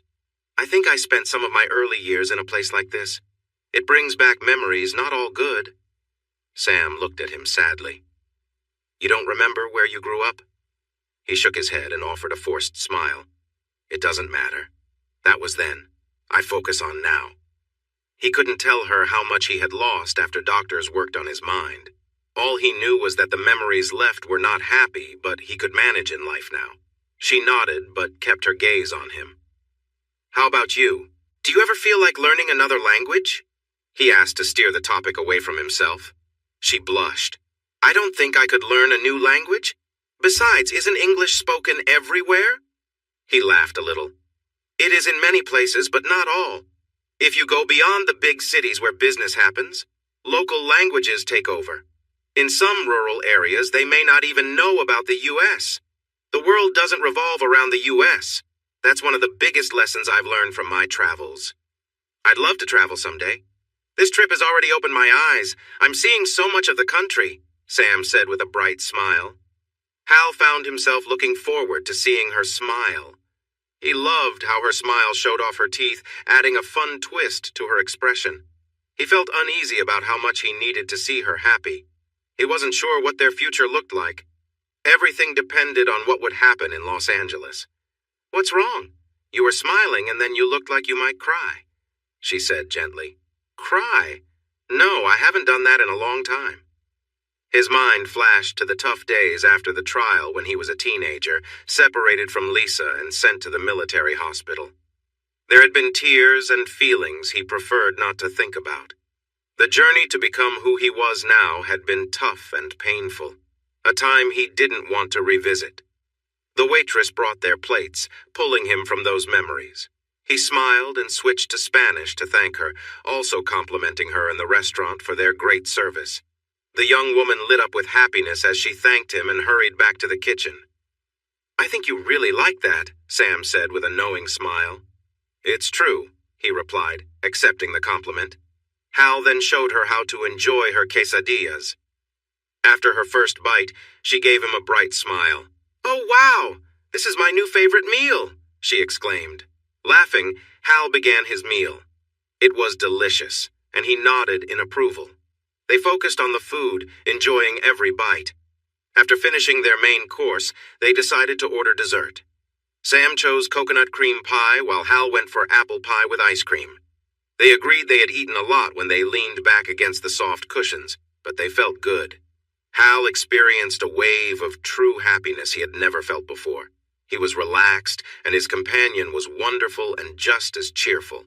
She liked being around him. There were no expectations or judgments. This peaceful moment felt special, delicate, and amazing. He suddenly wondered why he had never felt this way with Lisa. She had excited him, but soon he would feel unworthy and insecure, and the pressure would build until he lost his temper. Then, Lisa would have the upper hand. Now he sensed that his happiness was at risk of vanishing like a bubble. His worry about this realization began to spoil his contentment. He tried to hide it, but Sam noticed his change in mood and looked at him with concern. He paid the bill and left a generous tip. They wandered into the gift shop and browsed the souvenirs. On impulse, Hal picked up a CD of classic music from the Route 66 era. Sam held up a dark blue t-shirt with a big Route emblem on it. He imagined how nice it would look on her. She smiled playfully and bit her lip. He took the shirt from her hands and added it to the CD at the counter while she giggled softly. They walked to the car, and he made sure the area was safe before they got in. His sense of peace was fading. The hotel was their spot for the night. Hal locked the door and got ready. Because of the large meal, he decided to move his workout to the morning. He changed into his shorts while Sam was in the shower. When she came out of the bathroom, he noticed her long blonde hair was still damp. He felt a sudden urge to touch it. "Can I brush your hair?" he said without thinking. Sam looked surprised but smiled and handed him the brush. She sat at the edge of his bed. He moved closer and gently ran his fingers through her hair. She let out a soft sigh from his light touch. He carefully brushed through her lovely hair, from her scalp to the tips. He was amazed by how much hair she had and how soft it felt. "Your hair feels great. Is your shampoo and conditioner working for you?" Hal asked quietly. Feeling a little excited, she just nodded. Once he finished brushing, he admired the shine of her hair. "Can I braid it for you?" he asked. She really wanted to keep feeling his hands in her hair. "Yes, please," she replied softly. He used the comb to divide her hair and started weaving it into a thick braid. Sam tried to stay still, feeling the pleasant tingles from his strong hands as he worked with her hair. When he finished, she focused on tying the end of the braid with a small band. "Thank you. You did such a nice job," she said, slightly breathless. "Your hair is fantastic," Hal replied with a smile. She felt herself blush, and they both fell quiet, unsure of what to say next. "I guess we should go to bed our own beds," Hal suggested. She laughed lightly, feeling the tension ease, and nodded as she returned to her bed. Once they were ready, Hal turned off the light and lay back. He felt a strong urge to run his hands through her hair again. He tried to push that thought aside, but it lingered longer than usual that night. Sam watched his shape against the faint light coming through the curtains. She, too, struggled with her desire to feel his touch once more. Both found it hard to drift off to sleep. Sam woke up to a noise and opened her eyes. The clock showed it was just after 1 in the morning. She saw Hal sitting up in bed, breathing heavily. Maybe he'd had a bad dream. Outside, she could hear keys jingling as someone dropped them in the parking lot. Her gaze returned to Hal. She quietly admired him. He had treated her better than anyone ever had. He was gentle and patient, always wanting to see her smile. She remembered the way he looked at her with a smile that matched her own. She had never felt this happy before. She knew he was dealing with some personal issues, and she had promised herself not to interfere, but hearing him breathe hard was difficult for her to ignore. She needed to help him go back to sleep. Sam pushed her covers aside and moved over to his bed. Hal suddenly turned his head towards her and grabbed her softly around the neck. She was lifted off the ground and dropped onto his bed before she could understand what was happening. His body was pressed against hers, and his other hand quickly covered her mouth, making it hard for her to breathe. She attempted to push him away, but he was too strong. Looking up at him, she saw his face in shadows. He seemed to be watching her without saying a word. Then she felt something strange. He was becoming excited, and it pressed against her. She managed to move her head slightly to breathe, but the pressure was both confusing and alarming as he kept watching her quietly. She needed air, but his hold tightened and fear filled her heart. She felt trapped. A loud noise came from outside their door, and Hal's face turned to look that way. A beam of light broke through the curtains, revealing his eyes, which appeared cold and emotionless. The noise shifted to the sound of someone struggling with the door. A slurred voice came through. "Separate beds, stupid, here I am!" Hal jumped off the bed, letting Sam breathe again. As the door began to open, Hal's hand shot out to grab the man's neck. The man looked surprised as Hal pulled him inside. Hal's fist hit the man's face hard, and he fell, unable to stay awake. "Hal!" Sam shouted, even though her voice was weak from the earlier pressure. Hal's punch stopped just before it landed, and he swayed as he let go of the man. "Sam!" Hal's voice was filled with worry. "I'm okay. You didn't hurt me," she said, trying to reassure him. Hal turned on a lamp next to the door and looked down at the man in the entrance. "It's the clerk from the front desk." He leaned down and sniffed. "I smell alcohol." Suddenly, red and blue lights filled the doorway as a police car drove into the lot. The sheriff stepped out, put on his hat, and walked over to the door, glancing at the clerk. "What happened here?" the sheriff asked, noticing the marks on Hal's body. "The clerk tried to break in. I stopped him," Hal replied, his voice steady and cold. He flinched when Sam lightly touched his arm. She had wrapped a sheet around herself and was now standing beside him. "I heard someone say he was coming in to see me. He used harsh words," Sam told the sheriff. "So your partner got jealous and hurt him?" the officer asked, noticing a mark on Sam's neck from Hal's grip. "We're not together," Sam blurted. The sheriff nodded at Hal's hand. "He seems to be with someone. That mark on your neck isn't just a scrape. Are you okay?" The officer placed his hand on his holster, making Sam tense up. Hal tried to calm himself. He had learned how to handle moments like this. "I have serious PTSD. I was woken up too suddenly just before the clerk arrived." He looked at Sam. "I'm very sorry for any trouble I caused you." "It's fine," Sam insisted. "I forgot to call out to you. It was my mistake." The sheriff looked at Sam with concern, thinking she was just another person blaming herself for what had happened. He turned his attention to Hal. "I think it's time for you to leave Santa Rosa. Gather your things and go." Sam made a sound of protest, but Hal gently touched her arm and nodded to the sheriff. "We will leave right away." Hal motioned for Sam to get her clothes and dress in the bathroom. He packed his suitcase, hiding a small item he found under his pillow. When Sam returned with her makeup kit, Hal took his turn to get ready in the bathroom. When he came out, the sheriff was speaking softly but firmly to Sam, likely trying to help her escape from Hal. The officer seemed determined, and Sam's words of denial didn't seem to reach him. An ambulance arrived, and they waited for the clerk to be taken away on a stretcher. The man was waking up and complaining about his sore nose. Once they could access their car, Hal loaded their suitcases into the trunk. He opened Sam's door for her and then faced the sheriff as he closed the door. "You got here pretty quickly after he broke in. Were you nearby?" The sheriff shot Hal a hard look. "We received an anonymous call from someone concerned." Hal looked across the parking lot at the gas station. A dark sedan was parked there, likely those concerned citizens. He nodded, walked around to his side of the car, and got in. Sam watched him with worry. He waited until the sheriff got back into his cruiser, then he drove out of the parking lot. The sheriff followed closely behind him, likely to track him out of town. Hal kept an eye on the rearview mirror and saw the sheriff leave the gas station to tail them. He merged onto the interstate and noticed the sheriff continue past the exit. A little while later, a pair of headlights appeared on the road behind them. "Where are we heading now?" Sam asked softly. Hal turned to her, feeling a heavy weight in his chest from knowing he had hurt her. "I am really sorry for what I did. I knew it wasn't safe to be near me. I should have made sure we had separate rooms." "No! We were okay the night before. I messed up. That nearly cost you everything because of me. I feel awful," he said, his voice full of pain. He gripped the steering wheel tightly, his knuckles turning white. He focused on the road and noticed the lights behind them were far back. He hadn't realized how heavy his breathing had become and tried to calm down. "You are not a bad person," Sam said softly, almost as if she was trying to convince herself. I feel like part of me is, he admitted. You said it was just stress. It's not. I said that for the sheriff. It's a hard truth. He looked at her.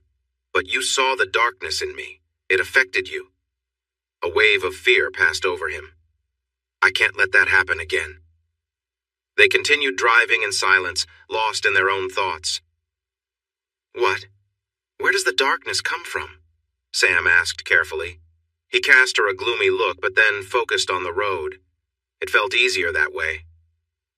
It has always been inside me. Now, I try to keep it hidden. I can't talk about it, but since it almost hurt you, you deserve to know. You can't tell anyone about this. It's not safe for you. He locked eyes with her and she nodded, a look of fear in her wide eyes. Hal felt uncomfortable inside, knowing he was the cause of her fear. She didn't deserve it. You're married. The straightforward question hit him hard. He nodded. She knows. It wasn't really a question. Yes. Have you ever heard her? He took a shaky breath. Sam had no idea how these questions were affecting him, but he felt overwhelmed. Yes. Are you going to L.A. because she left you? Sam asked gently. She was far from the truth, and Hal let out a surprised laugh before quickly silencing himself. She hasn't left me. He realized he wished she would. It would make things simpler. She won't leave until she gets what she wants. What? Please, I can't talk about it.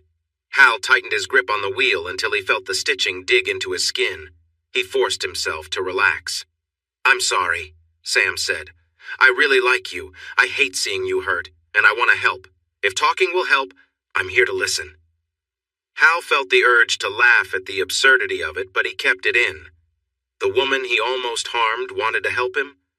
Thank you. The moment he said those words, he felt how inadequate they were.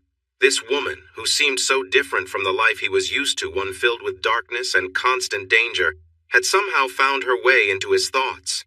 Until now, only Lisa had held that place.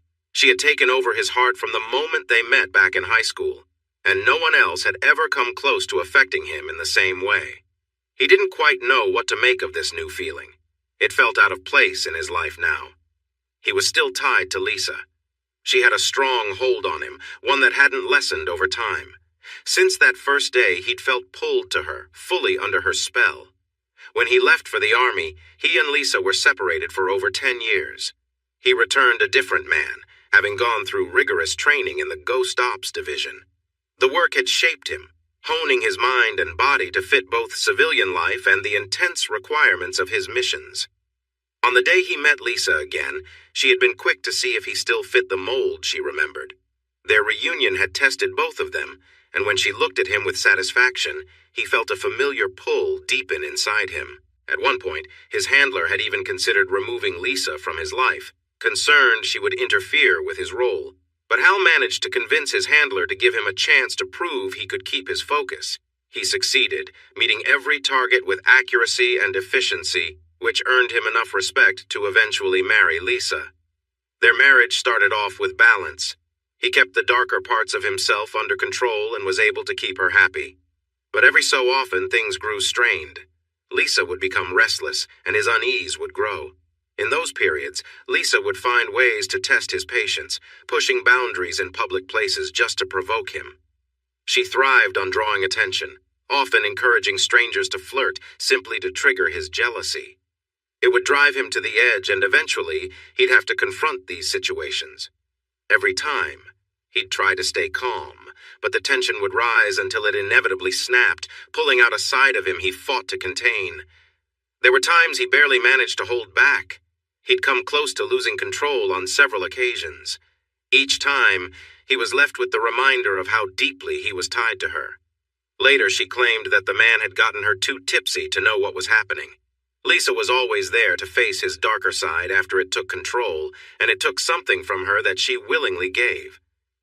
During this rising tension, his supervisor came back to warn him that if Lisa kept acting out, they would have to take action. While Hal's work had not been affected, it was becoming more likely that Lisa would push him into situations they could not handle. However, this warning remained just that, as Hal had become too important to the project to risk upsetting his happiness or work. He realized he wasn't truly happy, and Lisa's desire to draw out his darker side only grew stronger. As that grew, his happiness faded, but Lisa was satisfied because she was getting what she wanted, as she always did. Their time together in the shower recently, when he nearly lost control, was a turning point for him. He finally understood she wouldn't stop until something terrible happened. The thought scared him, but he felt powerless in their relationship. Enter Chet. Hal found the man sitting in the waiting room of the dental office where Lisa worked. The moment their eyes met, Hal knew he was dealing with another man who posed a danger, one who had been visiting Lisa at work. Chet was tall, young, good-looking, tanned, and blonde, with a strong build that made him look like a college athlete or surfer. But it was his cold, lifeless eyes locked onto Hal's that revealed his true character. Before Hal could react, Chet stood up, walked casually to the front desk, and told the office assistant he would reschedule his appointment. Then he looked at Hal and asked the assistant to tell Lisa he would see her at their 6 p.m. meeting on the 20th. As Hal pondered that, Chet smiled smugly and left. When Hal asked Lisa about the 6 p.m. on the 20th, she laughed it off, saying Chet must have gotten the date wrong since she would be in L.A. for a conference.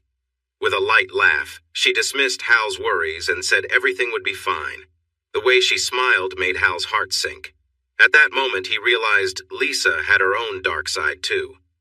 They stopped in Albuquerque to find a hotel room to rest.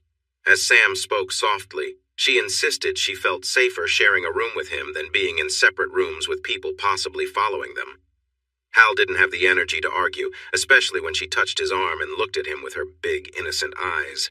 He reminded her of their rules, and then they managed to get some much-needed rest. They started later than usual, but they had already covered some distance. They stopped for brunch in Gallup, once again choosing an Applebee's. It was clear that Sam loved this place. She was wearing her blue Route 66 t-shirt and light gray yoga pants, which caught the attention of the waitstaff and Hal. She enjoyed the focus he placed on her. When he questioned her about her outfit, she put on a sweet, innocent look. Her soft giggle when he gave up made him smile. Her happiness filled him with warmth. He started to hope for a future where he could hear that laugh every day. The countryside had changed a lot as they traveled west, and Hal struggled to push aside memories that were trying to come up. Finally, he couldn't take it anymore. He pulled over at a rest stop and got out to stretch. Sam joined him outside, watching his face, trying to understand why he looked a bit sad. She noticed the concern on his face. That made him smile. He felt like hugging her, but decided against it and crossed his arms instead. "Is something wrong? Can I help?" she asked gently. He sighed, thinking it might be good to share what was on his mind. He pointed to the landscape around them. "Seeing places like this brings back memories from my childhood. I can't remember specific details, but this all feels familiar. Hot, dry, lonely. It keeps coming back to me." He felt a little startled when Sam wrapped her arms around him in a hug. He uncrossed his arms and held her, feeling comfortable. The embrace felt nice and calming. When she pulled back, Hal wished she hadn't, but he couldn't help but react to her bright, joyful smile. "You need something fun to do," she said, looking inside the car and spotting a CD Hal had picked up. "Let's listen to it and sing along." "Sing?" Hal asked, surprised. "Come on. My voice isn't great, but I'll sing if it helps take your mind off things," she said with a playful grin. "I like your voice," he said before he realized he shouldn't have. "Oh, thanks, but I don't know why you would. It's not that special," she replied, her cheeks turning a lovely shade of pink, but her eyes sparkled. He locked the car and walked with her to the washrooms. After waiting while Sam used the ladies' room, they headed back to the car. As they walked, Hal kept an eye out for their follower. He noticed a dark car parked on the road near the rest stop. He hesitated, tempted to walk down there, but knew it wouldn't be safe. Instead, he opened the door for Sam and closed it gently after she got in. His old habits were coming back strong. They turned onto the highway, and Sam opened the CD case, putting the disc in the car's player. The music started, and Sam turned up the volume. She smiled at Hal and began to sing along to Nat King Cole's version of Route 66. Hal grinned because he knew her singing voice was just as captivating as her laughter. "Why aren't you singing with me?" she asked, pretending to be upset. He smiled back. 2 reasons. I don't know the words. But more important, your singing is so beautiful that I'd ruin it if I joined in. She rolled her eyes. Now I know you're joking. My singing sounds terrible. Frank always told me to stop when I sang. My family did too. Mom said I didn't have the voice of an angel, so I should find other ways to express myself. She shrugged with a little smile, looking at her nails shyly. Your mom was wrong, and I really want to teach Frank a lesson, he said, clearly upset. He tried to calm down and saw Sam watching him with big eyes. He eased his frown.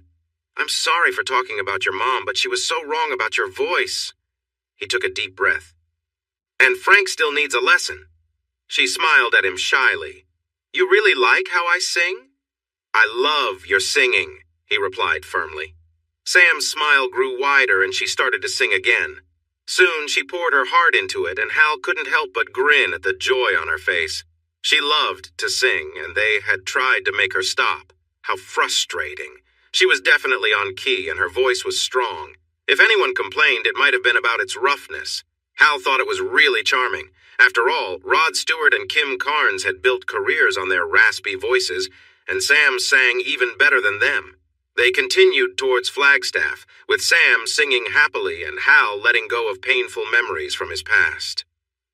Sam was beaming with joy as they arrived at the hotel parking lot near the highways 40 and 17 in Flagstaff.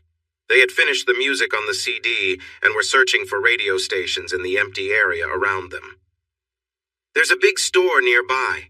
We can walk over and get more CDs for the next part of our trip, Hal suggested, and she nodded eagerly. There's also an Olive Garden close by. I'd love to stretch my legs after all this driving, she said with a smile. Me too. They grabbed their bags and went inside to check in. Hi, reservation for Demon, he said to the friendly clerk at the front desk. She looked for his name. Yes, I have you here for one night. A room with a king-size bed. No, sorry, I need 2 beds. We need 2 beds, he said, stumbling over his words. The young woman looked at them with curiosity before glancing back at her screen. Let me see if I can find you another room. We are quite booked tonight. I have 1 room available facing the courtyard with a balcony. A cancellation. We'll take it, Hal said, feeling relieved. They finished the reservation and soon they had key cards and were heading up to their room on the 2nd floor. Once inside, Sam rushed to the patio doors and stepped out onto the balcony. Oh, this is lovely, she exclaimed, taking in the view. She turned back to Hal with a bright smile. The warm afternoon sun highlighted her features, and Hal felt his breath catch. He'd never seen anyone look so radiant. She seemed to embody peace and happiness. His thoughts drifted to Lisa, and he felt a jolt of realization. Sam and Lisa were so different. While Sam was innocent and kind, Lisa often enjoyed having power over him, which caused him stress. It was surprising to notice how their tastes were even opposed, like light versus dark. Why did it take being with Sam to see how dull his life had become? Are you okay? Sam asked, looking at him with concern. He shook himself from his thoughts. Sam stood close, her hands resting gently near him, noticing that he seemed shaken. You think? I want to talk to you. About Lisa, my wife? Her eyes widened in surprise. He cleared his throat. Later, after dinner and shopping. Okay, that sounds good, she replied softly and smiled at him. He suddenly felt the urge to lean in closer, but he stepped back. Sorry, we should get moving. I'm hungry. Are you hungry? He said quickly. She nodded and locked the patio door. They took their keys and went downstairs. Once outside, she looked at him curiously, and he pointed to the corner of the parking lot. They found a pathway leading to the restaurant. They had a little wait outside with others, feeling hungry too. 2 couples stood nearby, clearly together, but they were making comments that made Hal uncomfortable, especially about Sam. He felt a growl of frustration rise in him. He glanced at Sam and was surprised to see a determined look on her face. She met his gaze. Trust me? She whispered, and he nodded. She moved behind him, and he felt her warmth as she placed her chin on his shoulder. She wrapped her arms around his sides, and he felt a shiver run through him. He noticed the 4 people were silent now, their attention fully on them. Sam grabbed the bottom of his t-shirt and slowly lifted it, revealing his toned stomach. She gently placed her hand on his muscles, noticing how the others were watching her closely. Then she pulled him back toward her. "At least I don't have to pretend," she said with a light laugh. Two men glared at Sam, clearly bothered by her boldness, yet they seemed uneasy because of Hal's strong build and the impression that he could be very tough. The two women shifted nervously as they noticed his figure. When he looked at them, each took a step back behind their partners, showing signs of unease. Finally, they decided to leave and walked back to the parking lot. Sam let go of his shirt and stepped back slightly, still close. She rested her forehead against him, her hands on his shoulders. Hal could feel her shake a little. "Hey, I've never heard you talk like that before. Are you okay?" She took a deep breath. "No, that was tougher than I thought." He stood quietly, allowing Sam to find her balance again. "Well, what you said had a big impact." "It wasn't me." He turned his head to see her but couldn't. "It sounded like it was you." She let out a small laugh that sent a tingle down his neck. "I mean, those words were from Maureen, one of my old co-workers. She was fiery and had a sharp way of talking. She sounds interesting." "She was." Her voice softened, and Hal sensed there was more behind it. "Frank?" Sam leaned against him, sadness filling the space between them. She wrapped her arms around him again, this time seeking comfort. She smiled gently as he covered her hands with his. She must have had some tough moments with him. He hurt her badly. After that, she just vanished. Hal had heard enough. Frank needed to face the consequences. Hal was good at dealing with people like him. He would find a way to make sure Frank would pay for what he did. "Demon?" someone called out. Hal sighed and Sam chuckled lightly, stepping away from him. He turned and raised a hand to show they were coming. "Oh!" Sam said, surprised. He looked at her and noticed her cheeks were quite pink. She was glancing down at the front of his pants. He quickly moved his hands to cover himself. Sorry about that. It's from earlier when you were touching my stomach. Not from just now." His face felt warm as he tried to explain. She smiled playfully. "It's nice to know I can still have that effect on someone." He motioned for her to go ahead into the restaurant. He wanted to hide his awkwardness behind her, but also couldn't help noticing how she looked in her tight yoga pants. The second thought didn't help with the first. Once they were seated, Sam couldn't hide her smile. "What?" Hal finally asked. "Sorry, I just feel really good about myself right now. I can't remember the last time I felt this way. This is probably the best day of my life." Hal paused, staring at her.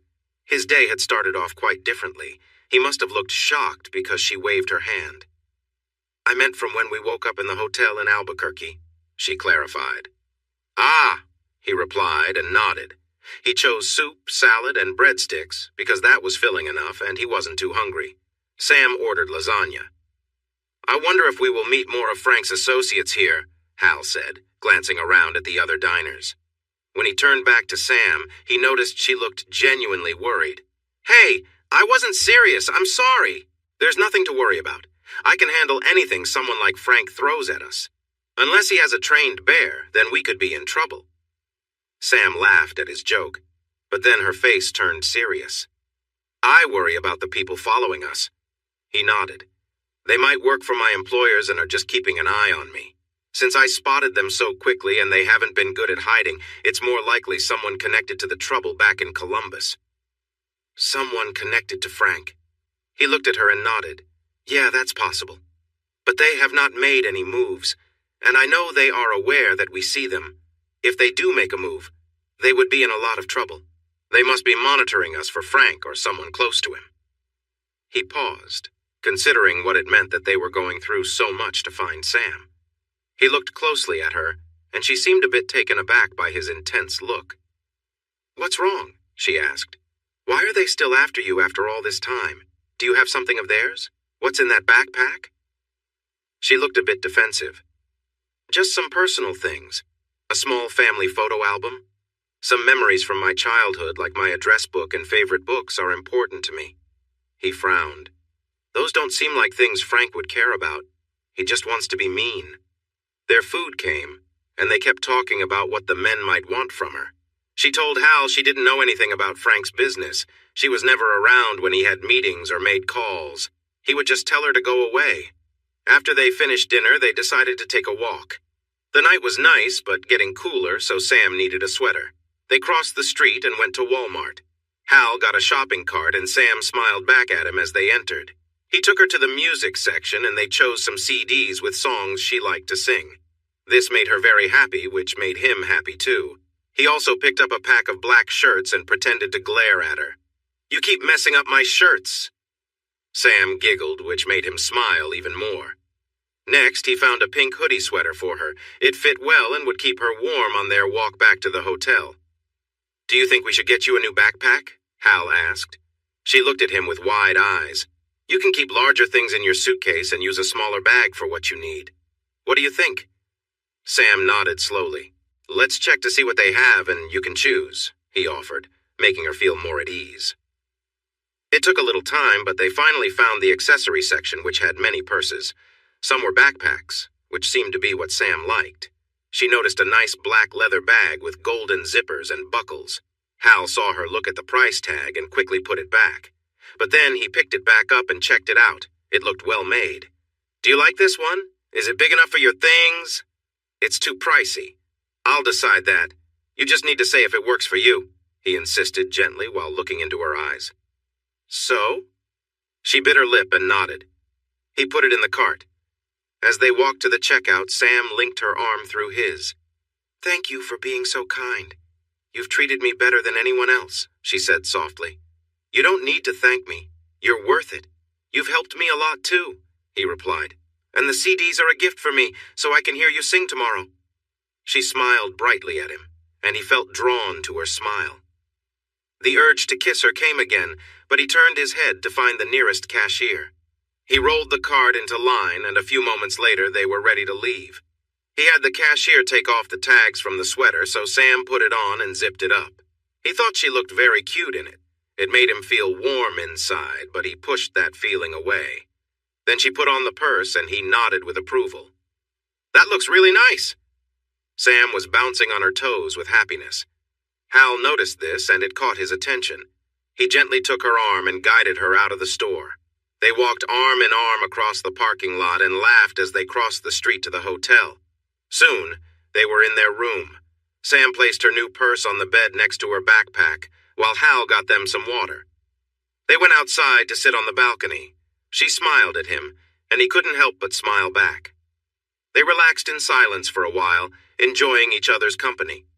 Hal felt thankful she wasn't pushing him to talk yet. He needed to figure out what to say. He couldn't share anything about his job or the dangers that came with it. That wasn't important right now. What really mattered was what was happening inside him and Lisa's struggle to control it. As he began to speak, a part of him urged him to stop. He was afraid that sharing these secrets would scare Sam away, but maybe it was better for her to know. Breakfast the next morning was quiet. Sam was still thinking about what he had shared the night before. Learning that she was staying with a man who had a serious split within himself was likely unsettling.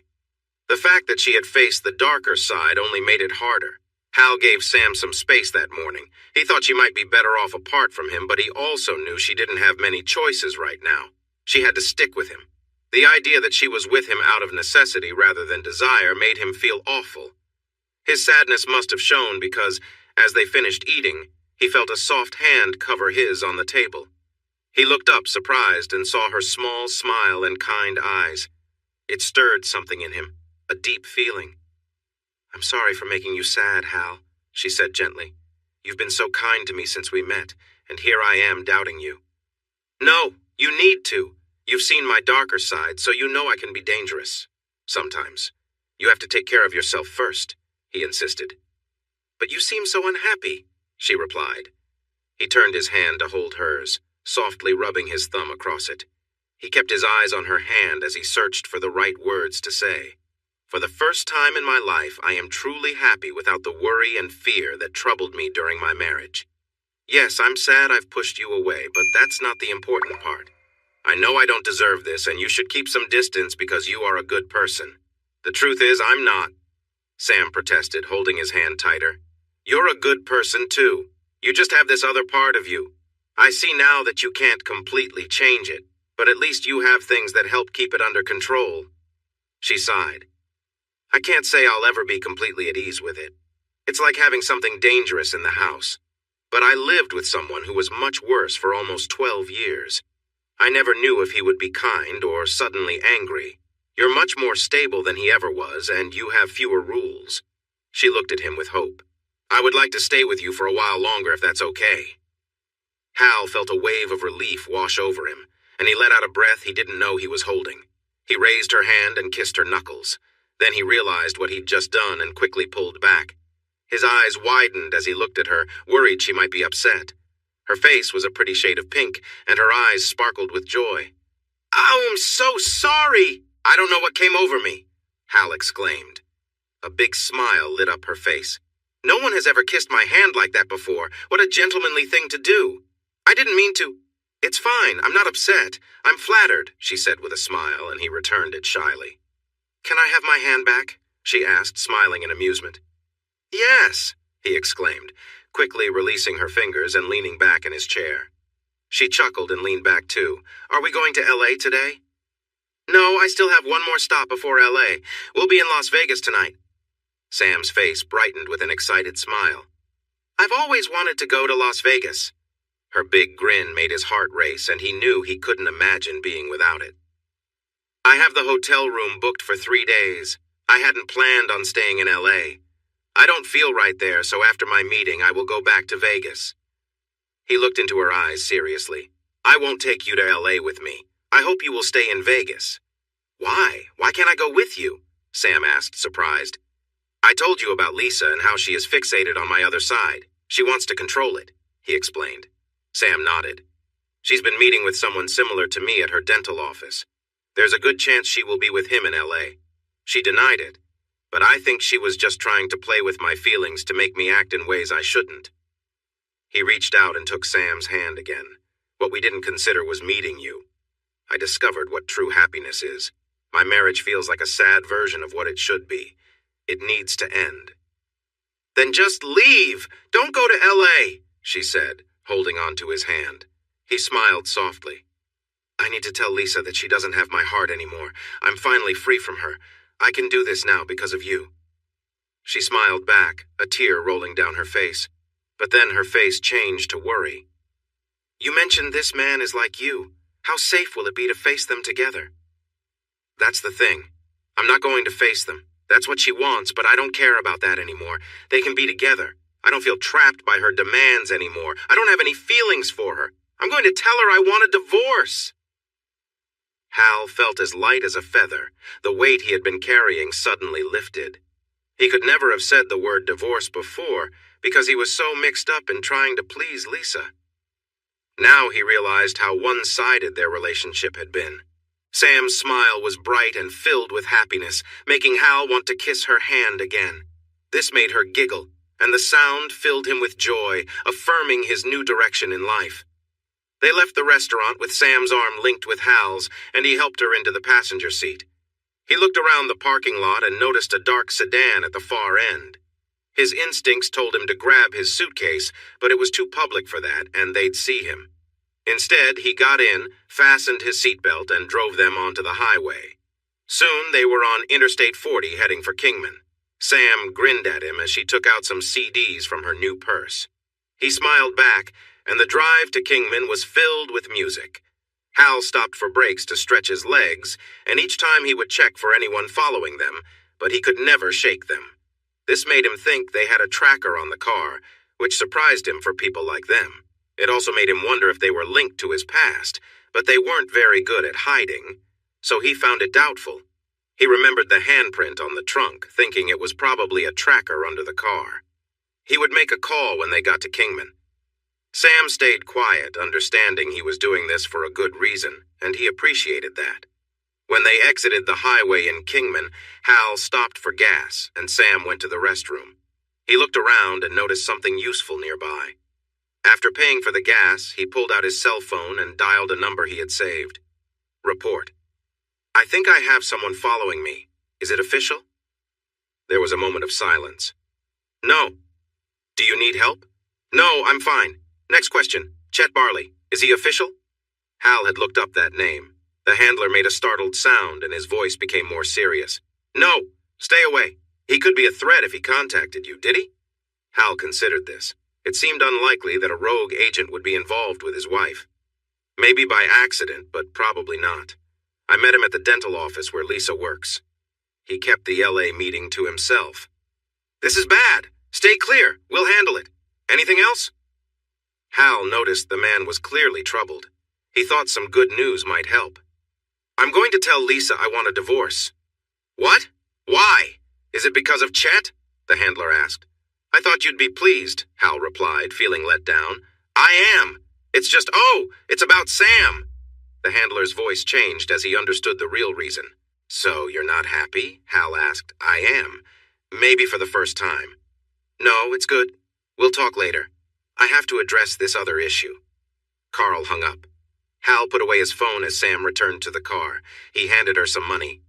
Please get some snacks and drinks, water for me. We will skip lunch today, Hal said. Sam nodded and hurried off to the small shop. She came back quickly with the items. Hal let her in the car and then drove to the nearby auto service center. He parked the car in one of the open bays, but a mechanic signaled him to move since they had another customer waiting. Sorry, I drove over something on the highway and I'm worried it might have caused damage. I just need a quick look. There was a thump at the back. It won't take long, he explained, gesturing for Sam to get out. As she did, everyone turned their attention to her. The mechanic called out to another worker under the car. Cliff, come check this out. What's wrong? Cliff asked, frowning. It looks like something odd is stuck underneath, the first mechanic said. Cliff's eyes widened when he looked at Hal's face. Maybe I should take a look, Hal suggested, and Cliff pointed him to the stairs leading to the undercarriage. Hal hurried down to join the mechanic and saw what he was pointing at. It was a tracking device with a limited range. They likely replaced the batteries each night while he slept. He reached up and pulled the device off, and the mechanic yelled in surprise. Hal just looked at the scared man. What are you doing? That could have been dangerous, the younger man shouted. Hal frowned and went back upstairs to find Sam watching him with wide, worried eyes. He smiled at her, and she smiled back immediately, trusting him. Looks like everything is fine, thanks. He nodded to Sam, who picked up her things and got back in the car. Hal handed Cliff a 20 and got in to drive the vehicle out of the bay. The mechanic watched them, looking puzzled. Hal knew they might still be followed, so he drove around the back of the shopping center in the delivery lane and pressed the gas hard. Sam gasped in surprise when he hit the brakes gently to leave the area at a safer speed. He turned right and moved as quickly as he could along the side of the building, rushing through the parking lot to exit south onto the main road, heading back toward the highway. Speeding up again, he caught up to a line of cars heading to the on-ramp for the highway. The light turned green and the cars started to move. Pulling beside a truck carrying a bulldozer, Hal lowered Sam's window and threw a small device out to land on the flatbed. The strong magnet attached itself. Hal quickly switched to the left turn lane and moved away from the truck, which kept driving up the ramp. Hal looked around the road and into his mirrors for signs of the dark sedan. He knew the device wouldn't work for long, but they were now at a junction where he could go west on Interstate 40 to Los Angeles or turn north on Highway 98 to Las Vegas. They wouldn't know which way he would go. Instead of either of those options, Hal drove north through Kingman to take Highway 20 out into the desert. This is the road to Las Vegas? Sam asked. He smiled. The nice route. More time to hear you sing. Sam beamed and started searching for another music disc to play. The miles passed quickly, even though he had taken a longer path. They reached Hoover Dam by mid-afternoon, and Sam was amazed by how big it was. They decided against the tour because Sam wanted to get to Vegas. Hal stayed alert for the dark sedan, but it seemed his trick had worked. It showed how poor they were at following. Sam was filled with energy as they spotted the city. Hal drove past the large hotels to give her a chance to see them. He planned to take her for a walk later to see them up close. As they headed back to their hotel, Sam turned to him with a big smile. This place is incredible. He thought her joy was way more bright than anything this desert city could offer. The Enchant Resort was one of the newer hotels, and Hal had found a good deal for a room. He hadn't realized there was an event happening at the nearby convention center, and some of the hotel's hallways were filled with people attending. Hal parked at the valet desk, handed over the key, and got his ticket before grabbing their bags. What's the event for? Is it something related to adult films? Sam joked. He chuckled and looked for a sign to see who was there. Two tall, attractive women, one blonde and one brunette, wearing long, flowing dresses, walked by and caught everyone's attention. Hal quickly took Sam's arm and gently guided her to the side of the hallway, turning his back to the women. He pulled her in for a warm hug. At first, Sam was surprised, but soon returned the embrace. Hal felt the comfort of the moment, but kept an eye on the brunette until she walked into one of the convention halls. When he pulled back, Sam looked up at him. "What was that for?" she asked, her smile bright. Hal felt a rush of warmth. He didn't want to tell her it was just to avoid trouble with the brunette. Keeping her unaware of the situation was better. Aside from that, he genuinely enjoyed the hug. "I just want to thank you for coming with me, for keeping me calm with your singing, and for helping me think about my life and my marriage. It truly means a lot." "The hug was a lovely start," she replied with a big smile. Hal's attention drifted to a group of men in military uniforms passing by. Behind them were three older men with long hair and beards, arguing passionately in a language he couldn't understand. Following them were four women in business suits chatting and laughing. Hal turned back to Sam, confused. What is this event about? They moved their luggage to the reception desk, and Hal made his way through the crowd to check in while Sam waited. When he returned, she saw that he looked upset. "What's the matter?" she asked. "The room I booked has one king-sized bed, and they're all fully booked, along with most hotels in Vegas." Sam stepped closer, resting against him with her hands on his shoulders. She looked into his eyes, filled with hope. "I wouldn't mind sharing a bed with you." Her words were clear, and he felt a strong attraction. Suddenly she leaned in and kissed him. Her lips were just as sweet and soft as he had imagined, filling him with joy. This woman was everything Lisa wasn't genuine and caring, loving, and she wanted him, flaws and all. His head felt like it might explode with happiness as he enjoyed the moment, but then he thought of Lisa. He pulled back from her lovely smile and took a deep breath. Wait, oh my goodness. "What's wrong? Don't you want this?" "I do," she said, slightly out of breath. Yes, I do," he sighed, and her smile brightened as she leaned in again. He almost gave in, but at the last moment, he gently pushed her back. "I really want this more than anything else, but I need to tell her it's over first. I have to end my marriage before I can start this new chapter. Is that okay?"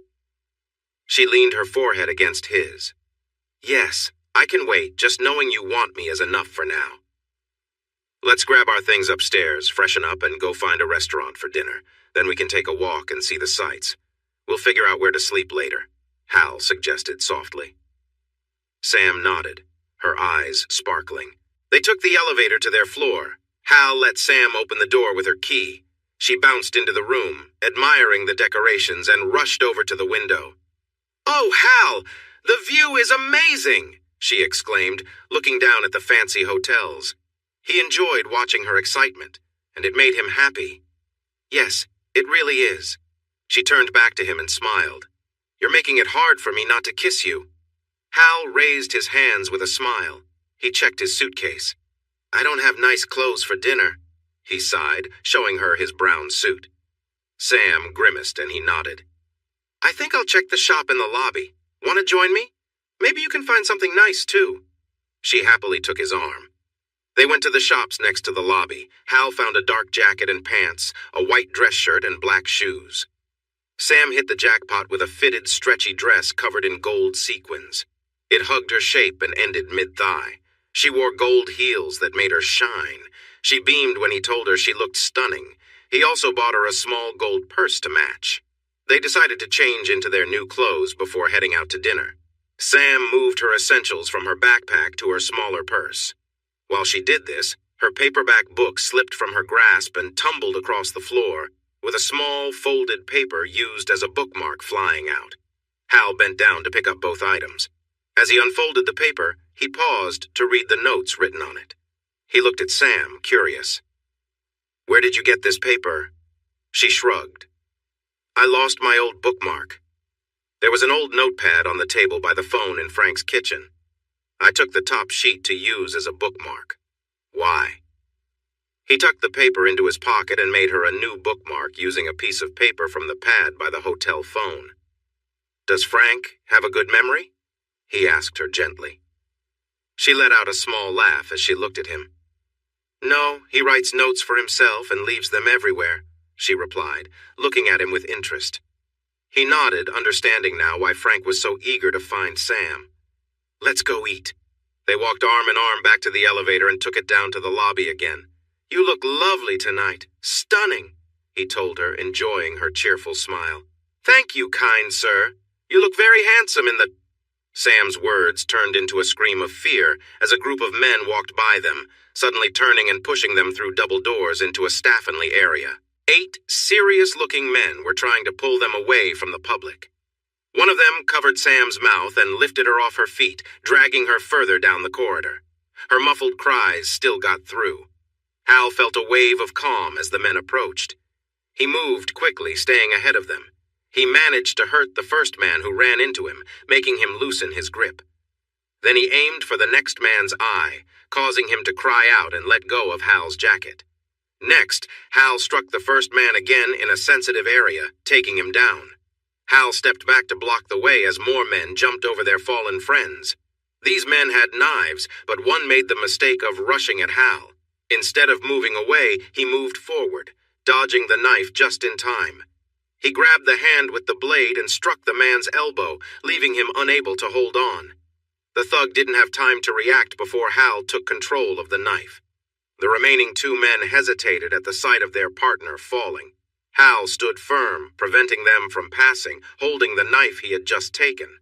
The thug holding Sam shifted her position to try to grab a weapon. As soon as Sam's mouth was uncovered, she screamed loudly. He quickly put a hand over her mouth again. Suddenly, the double doors swung open and a big man in a dark suit rushed in. He frowned when he saw the fear on Sam's face and moved toward her. The 2 men in the back of the group made a mistake by trying to grab their weapons. One of them, standing between Sam and the newcomer, ended up on the ground unconscious. He never saw the punch coming. The second man staggered back when something was thrown from the doorway and hit his shoulder. He went down on one knee, and the big man finished him off with a strong blow. The tall, beautiful woman Sam had seen when she arrived at the hotel stepped up beside the big man. She held a knife in each hand and smiled. Sam was amazed by how stunning and fierce she looked. When the man moved his hand behind Sam's back, she realized he might be reaching for a weapon. She tried to glance at Hal, but her captor kept her in front of him. Then Sam heard a strange sound behind her. The man holding her stiffened and then fell to the ground with a quiet groan. Sam stepped forward in surprise, looking back. The man who had grabbed her was on the floor, a knife handle sticking out from the side of his head. She turned to Hal in shock as he got ready to face the last 2 men without weapons. You should be dead!" the tall woman shouted at Hal, but he kept staring at the 2 attackers. The 2 remaining men were unsure whether to fight Hal, who was now unarmed but still threatening, or the fierce woman behind them. Sam felt a gentle touch on her arm and saw the big man signaling for her to leave with him. "I need Hal," Sam said softly. He glanced at Hal. "I don't think he's in any danger now." Then he turned to the tall woman. "Tatiana, don't hurt Hal." "Ben, he's dangerous," she replied sharply. Ben shot her a disapproving look. "And you weren't?" Just then, a blonde woman appeared in the doorway, and she also picked up knives. "Ben, can't you stay out of trouble for 1 minute?" She moved next to the tall woman and quickly assessed the 2 confused men. Sam looked at Ben, then at the 2 strong women standing protectively behind him. Her gaze returned to Ben and she saw the scars on his face. She suddenly remembered the news stories. "You're the man from TV with the art!" she exclaimed. She couldn't believe she was in a hallway with a celebrity known from the news and tabloids, even though the media didn't have the best things to say about him. Her own experience was quite different. Ben glanced at Sam and saw understanding in her eyes. He then looked at the man Sam referred to as Hal. Hal still seemed ready to take on the remaining men and possibly Ben's bodyguards. Turning to Sam, Ben asked, "Can you help Hal calm down?" She nodded in response. "Just a moment," he said. He turned his fierce gaze to the thugs. "I strongly advise you to put down anything you have. Now." Suddenly, another woman in a military uniform jumped into the room and paused at the sight before her. She quickly pulled out two sharp knives. "Ben, stand behind me." "You're late again, Sergeant," Tatiana said with a scoff. Sam watched as the sergeant put her knives away. She moved quickly to the fallen men, carefully disarming them and securing their arms behind their backs, leaving the others who were not alive. Sam stared at the three women and was startled when Ben touched her arm once more. He pointed at Hal, and she nodded back with a shy smile. "Hal, please don't harm these two men," she said, realizing how odd her words sounded. But to her surprise, Hal looked at her and nodded. The two men slowly crouched down, placing their knives on the ground. The sergeant was quick to secure them and take away any weapons in seconds. She looked at Hal, who raised his hands to show he meant no harm. Sam hurried over and wrapped her arms around Hal. He squeezed her tightly, his body shaking from the adrenaline. He kissed her, and she held him closer. "What is happening here?" the sergeant asked. "Ben saved the day again. This time I think he kept these men safe from Hal," Tatiana said, emphasizing Hal's name with a bit of regret. Ben looked at her with concern. "I see you two know each other?" "He hurt someone I was ordered to protect," Tatiana said, clearly upset. She glared at Hal. "I thought I had finished you off." Hal showed her the scar on his palm with a hand over his heart. "Almost." Sam's eyes widened as she realized Tatiana was connected to Hal's scars. Hal turned to Ben. "I need to make a call. I'm Hal Demon, by the way." Ben smiled and replied, "I'm Ben Shepard." Hal took out his phone and called his contact. "Report," came the voice on the line. "I'm in Vegas. I ran into another group associated with the same source as Columbus." The man cursed on the other end. Hal continued after confirming all the men were secured or no longer a threat. "I found out why they are following Sam. I have the important information they want. It needs to go to the FBI right away." Sam stared at Hal in surprise. He nodded at her and smiled gently. There was a pause, then the voice returned with renewed energy. "Really? That's great. Which hotel are you staying at? I'll set up for someone from the agency to collect the information." "The Enchant Resort. They need to hurry because this information is urgent," Hal said. "Got it. What do you need right away?" Hal glanced at the two bodies nearby. He felt a bit of relief thinking about them. "I need help with the police." "No, we will handle that," the sergeant replied. "Who is that?" Carl asked. "Put her on the phone." Hal raised his eyebrows and passed his phone to the woman. She whispered to Carl for a moment before returning the phone to Hal, looking wary. He frowned at her and put the phone back to his ear. "It's me." "They will take care of everything. I'll send the FBI for the information right away." The call ended, and Hal placed his phone back in his pocket, turning to Ben. "Thank you for your help." "Those people didn't seem like FBI or police." "Who were they?" Ben asked. Hal signaled for Sam to come back to him, and she quickly joined his side. "Sam used to be with a bad man. He runs a strip club in Rochester, New York, and he's involved in a human trafficking ring. He wrote about a delivery arriving in New York City on a ship. It's pretty discreet, and will get here in 2 days." Soon after writing the note, Sam escaped from him. She accidentally took the note with her as a bookmark. Now she has been on the run, and this man who forgets a lot is trying to get it back. He can't contact the ship, so all he had was the note, which I now possess. The large man nodded and looked more closely at Hal's arm. "Looks like your jacket got damaged." Hal checked his sleeve and grimaced. "I just bought this," he sighed, then turned to Sam. "Are you still hungry?" She smiled shyly and nodded. Hal grinned at Ben. "Can I treat you and your friends to dinner?" He turned to Tatiana. "As long as you promise not to cause any trouble again." She clicked her tongue but received a stern look from Ben and eventually agreed cautiously. Ben returned Hal's smile. "We have reservations, but we'd love to have you join us if you're interested." Hal noticed the sergeant trying to get Ben's attention. "I'll handle the authorities and meet you upstairs later," the woman said.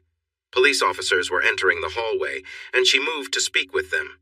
As they introduced themselves, they waited for the police to get directions from their leader. Finally, Hal and Sam followed Ben and his bodyguards, Lilia Sokolov and Tatiana Pushkin, to a beautiful restaurant with a stunning waterfall. Hal smiled as he noticed how nervous Sam was next to the two women. He kissed her hand and looked into her eyes, making her giggle nervously. The others watched him with curiosity. A waiter brought the menus, and Hal's phone rang. He said, "Excuse me," and stepped towards the entrance to answer. "Hello? Hal Demon?" "Yes, but it's Demon. Who is this?" he replied, frowning a little. "This is Agent Patterson from the FBI. I heard you have something for me. I'm at the front desk." Hal blinked, surprised that someone was there already. "I'll be right there." He made his way to the front desk and quickly saw the agent. She was observing him closely as he approached. "Agent Patterson," he said. "Hal Demon?" she asked, and he nodded. He handed her a piece of paper. "This is a note Frank Capello wrote for himself. The woman I'm with, Sam Dulane, lived with him, and he has not treated her well. She found the courage to leave and took this note as a bookmark for a book she's reading. Mr. Capello has been looking for her since. He has tried to find her twice this week. I learned that he might not remember what the note says.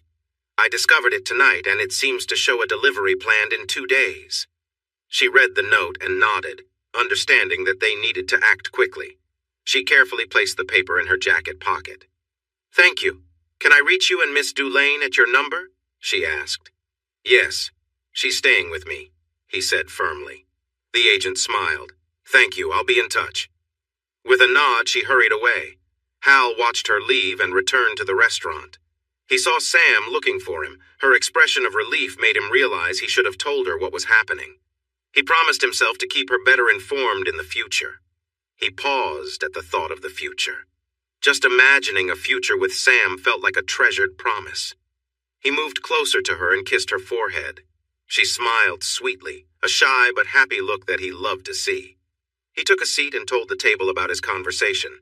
Sam's smile grew bigger as she understood that one of her difficult choices could help save 30 young women who were in trouble. "Are you here to enjoy the sights or gamble?" Hal asked Ben. Ben shook his head. "The ladies aren't too excited about me walking in crowded places. I tend to draw a lot of attention. I don't gamble either. I'm here for the International Conference on Science, Engineering, and Technology." Hal raised his eyebrows in surprise. "Is that why all these people are here?" Ben smiled and nodded. "I just arrived this morning as the conference is only today and tomorrow. I have some meetings planned, and I'm really excited to attend a few panels." He glanced at his bodyguards, who did not seem very happy. "I told you two that you don't need to join us for the meetings or panels. Evelyn and I will be okay." "But we can't do that, Ben," Lilia replied. "There are military representatives from many countries at this conference." Hal looked back at Ben and noticed his resigned look.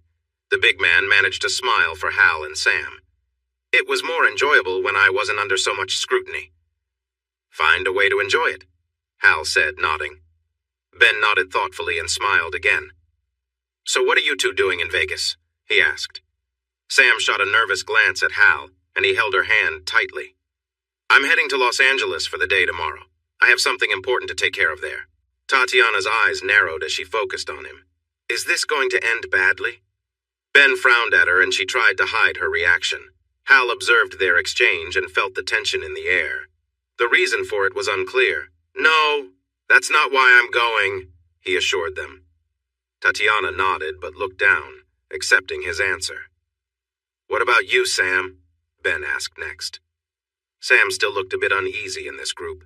Her gaze shifted between Hal and Ben. "I'm staying. I'll wait here for Hal. The hotel has a pool, so I might go there. Maybe—" She smiled at the group, and Hal felt her grip tighten on his hand. He placed his other hand over hers and squeezed gently. Her smile showed she appreciated his support. Ben glanced at Hal. "Will Sam have any problems with those guys again?" "No," Hal started to say. But then he remembered the FBI was keeping things quiet until they made their move in 2 days. "Wait!" He turned to Sam, whose eyes were filled with concern. He faced a difficult choice. He couldn't take her with him because Lisa and Chet were dangerous. But leaving her alone while Frank was unaware that she didn't have the information was not safe either. Frank had connections in this city, and it was too risky to walk around Las Vegas tonight with her. He needed to confront Frank Capello soon. "How long will you be in Los Angeles?" Ben asked. "I won't be back until after midnight tomorrow," he answered cautiously. Ben looked at Lilia and Tatiana before turning back to Hal. Sam can join us. She would be safe with us. Hal looked at the two women and noticed they were considering his response. Then he turned to Sam. Would that be okay for you? I'd rather be with you, she started. It's too risky. So you lied, Tatiana snapped, her anger flaring. Stop, Ben growled at her. Hal noticed the mix of emotions on her face. Frustration, desire, fear, need, and confusion all fighting to take over. Usually Hal struggled to read people's feelings. Sam was a good exception for him. Tatiana was skilled at hiding her true intentions. But when she was with Ben, her mask slipped, showing her real emotions clearly, much like Sam did. Hal took a deep breath and held Sam's hands in his. My wife will be there. I'm not sure how she'll react when I tell her I'm filing for divorce, but I think it won't be good for you, and she might even get upset. She doesn't handle losing well. I'm also worried about Chet Barley. I suspect he is trying to target me and is using Lisa as a way to do that. I've heard he's gone off the rails. Ben listened with a concerned look. How are you getting to Los Angeles? Hal looked at him. I'm driving. I don't like flying. Being in a small space with many strangers is tough for me. I was going to offer you a jet service I use. You'd fly alone and it would cut the trip to just an hour each way, Ben suggested. Hal raised his eyebrows in surprise. I have a budget that can't cover. It's on me, Ben insisted. Hal's eyebrows shot up. That's very kind of you. Why? Ben nodded toward Sam, who was looking at Hal with worry. You need to arrive rested to be safe. Please accept Ben's offer, she pleaded. Seeing her concern made him want to keep that look off her face. He turned to Ben. Thank you. I accept. Ben smiled with relief. When do you need to be in Los Angeles, and when would you return? I'd like to arrive by noon. I'd come back here around 9. Ben nodded and pulled out his phone. He spoke softly into it. When he finished, he grinned at them. All set. They'll meet you at the charter counter. Sky Shepherd. You own the jet service? Hal asked, surprised. Ben shook his head. No, it's just a name I let them use for marketing. Dinner arrived, and the conversation shifted to lighter topics like travel and music. Hal proudly talked about Sam's singing talent, which made her blush and led to playful teasing and smiles from her. When Sam asked Ben about his fame, he opened up about how he struggled with it and did his best to overlook it. His passion was engineering, and he loved solving puzzles. They quickly changed the topic and avoided talking about Hal's job. Just before dessert, another couple joined them. The man, Dan Bishop, was a former soldier and, like Ben, had a deep interest in engineering.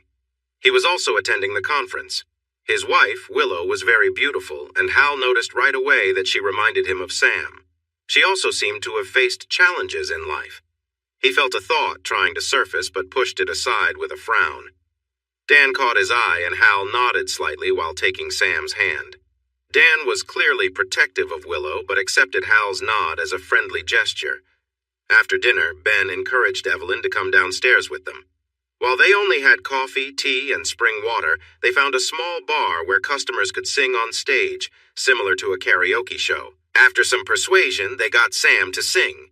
Though she started a bit shaky, she gained confidence and finished strong, earning cheers from the audience. They asked her for one more song, and when she returned to their table, she hugged Hal excitedly. I think you found your talent, Ben said to Sam, smiling widely. She loves to sing, and she's amazing, Hal said proudly, receiving a hug and a kiss on the cheek from her. As the night grew late, everyone said their goodbyes with plans to meet for breakfast the next morning. Willow and Sam hugged tightly, having formed a bond in that short time.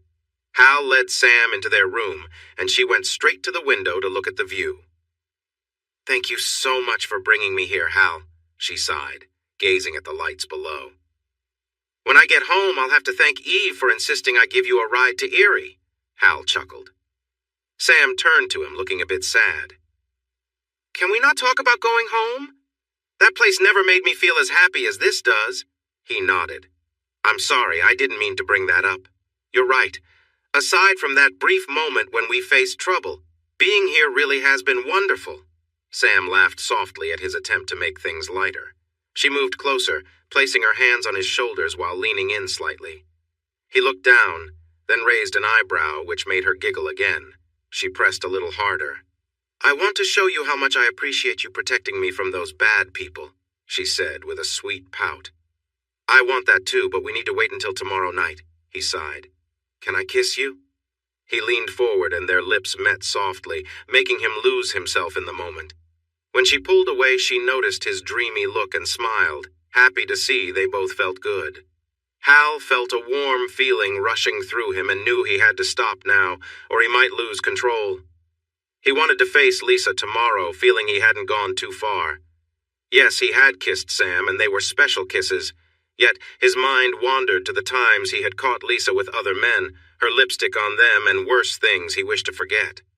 He understood that Lisa had pushed his buttons to provoke him, trying to control a part of him she could never fully tame. Her need to dominate him was something he could no longer bear.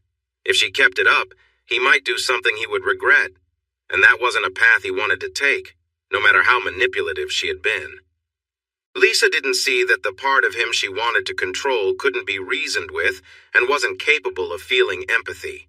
She wouldn't listen to his concerns and would either get angry or cry whenever he tried to talk.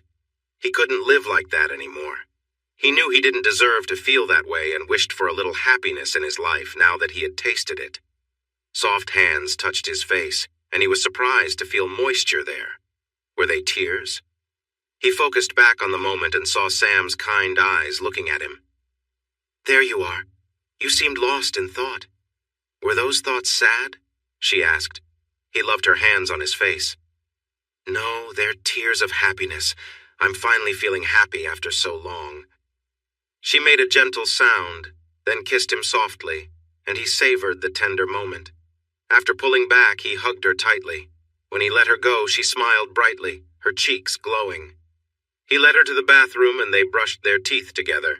He then changed into shorts while she finished getting ready. He promised to help her with her hair in the morning. He noticed the large bed in the room and saw the sofa could turn into a bed too. He opened it and found it was quite comfortable. He stood and put away the clothes he had worn today. Could you stay with me until I fall asleep? Sam asked as she walked out of the bathroom. Hal noticed she was wearing his black shirt again. He looked at his laundry and she smiled. He let out a short laugh.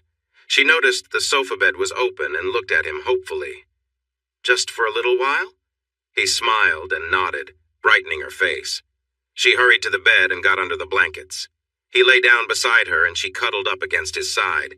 He focused on relaxing, running his fingers through her hair, and she seemed to enjoy it. It felt nice to him, too. He reached over and turned off the light, letting the soft glow from the bathroom fill the room. He settled in closer to her. This was what happiness felt like. Hal liked it. He wanted more moments like this in his life. He glanced at Sam in the soft light and noticed she was looking at him. She smiled, and warmth spread in his chest. He marveled at how clear her feelings were to him. Usually he was not great at reading emotions, but hers were easy to see. Her eyes shone with joy just from being close to him. For the first time, he didn't need to prove himself to her. She accepted him without judgment despite his past. She was close, and he felt her excitement. Something inside him urged him to give her a gentle kiss just once before they settled down. He shifted slightly as she gazed up at him, hope shining in her eyes. He leaned in and kissed her softly. Her need for him was clear, and he kissed her back as she melted against him, expressing her happiness.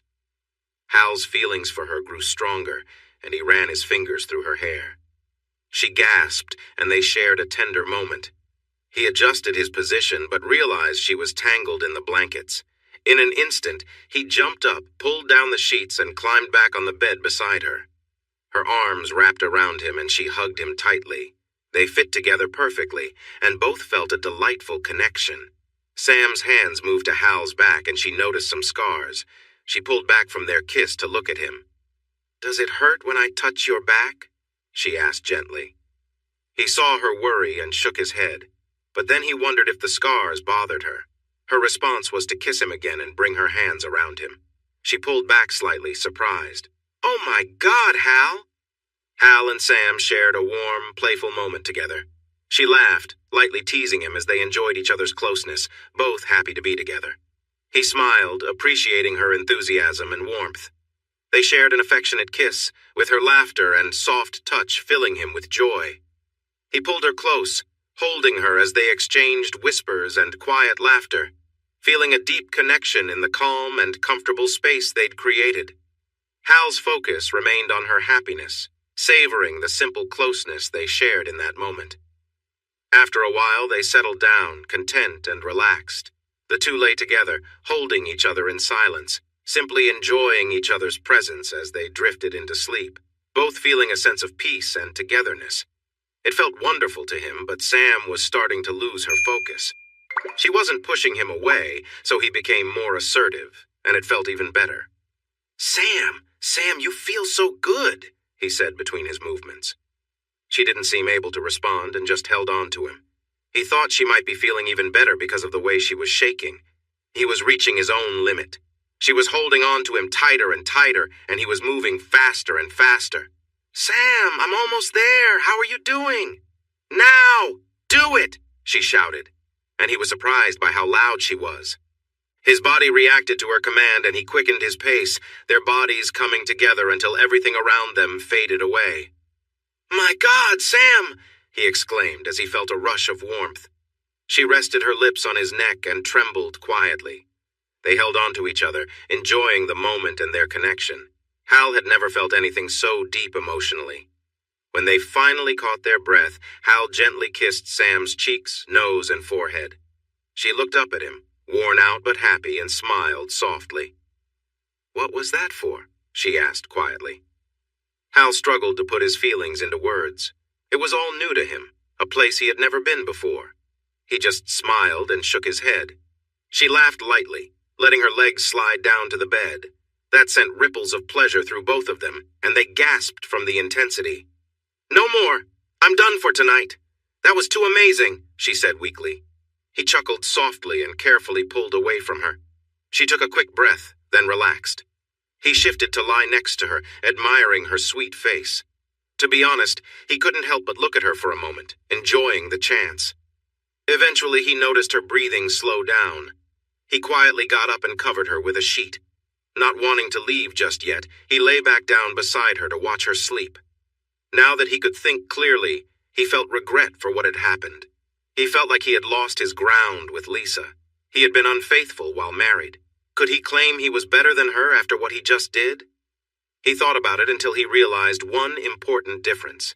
He had a real emotional connection with Sam, while Lisa just used people for her own gain. They meant nothing to her, but he meant nothing to her too.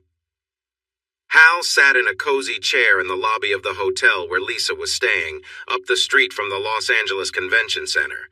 It was a very comfortable chair, and he really didn't feel like getting up. He was feeling very tired. Hours earlier, when he arrived, he looked around the neighborhood for places where Chet might be hiding, but he didn't see any signs of him. Not that he had really expected to. Next, he quietly entered Lisa's room and checked for any signs that Chet had been there. There was nothing. After going back outside, he found a good spot to watch and waited. Eventually, he saw Lisa come back from the convention center. She looked very nice in a pretty red and blue dress that stopped just above her knees. Her high heels made her legs look good, even if they probably weren't comfy. As she walked down the street, he noticed a cheerful bounce in her step as she went towards the hotel. She seemed to be smiling, as if she knew he was there. Maybe she did. Chet had told him when to come, and Lisa. He remembered how she had acted when he first talked to her about Chet. She even left a note about her hotel for him to find. Now, the signs were so clear. Why hadn't he seen it all those years? She had been leading him into another difficult situation. She knew he was in Los Angeles. Lisa got back to the hotel a little after 5 p.m. He almost went after her, but he stopped himself. He wasn't going to confront her. He had told Sam that wasn't his plan, and he was sticking to it. Speaking of Sam, he remembered how he had woken up this morning with her breathing softly against him. He had slept peacefully all night, wrapped in her arms, without waking up in fear or feeling angry. He couldn't remember falling asleep, but it had been a big risk that turned out well this time. Sam had woken up slowly and smiled at him warmly. She had rested well, too. They got ready for the day and went down for breakfast with their new friends. Sam kissed him before he left for the airport, and he saw hope shining in her eyes. After letting Lisa go into the hotel, he settled in the lobby to wait. 6 p.m. came and went without Chet showing up. At 15 minutes after, he took the elevator to her floor again. He entered her room and stopped when he noticed a familiar, unsettling smell blood. He took a careful step forward until he could see the bed clearly. Chet had been there and left. Lisa was still on the bed, her head hanging over the edge. Her arms and legs were spread out and she was not dressed. He could hardly believe what he was seeing, so he felt a dark part of himself emerge to help him cope. She was looking at him with wide, frightened eyes, her mouth open as if to scream, but no sound was coming out. There were cuts on her throat and her body, and it was clear that terrible things had happened. Hal's troubled mind tried to understand the situation, mapping out the grim details of what had taken place. The room was a grim scene, with blood staining the sheets, carpet, and walls, a sign of just how violent the confrontation had been. Chet's anger had fueled the chaos. He wasn't like Hal, after all. Hal heard faint noises from the room next door, a series of thumps and the sound of drawers being opened and slammed shut. Someone was venting their rage. Realization struck him. Chet wasn't on his way to the hotel, he was already here, just next door. Hal turned to his wife, gently closed her eyes and murmured, "I'm sorry I couldn't give you what you wanted, Lisa." He took a steadying breath, allowing his controlled, intense side to surface fully. He approached the door to the adjoining room and considered that it might be unlocked, especially if there had been a relationship between them.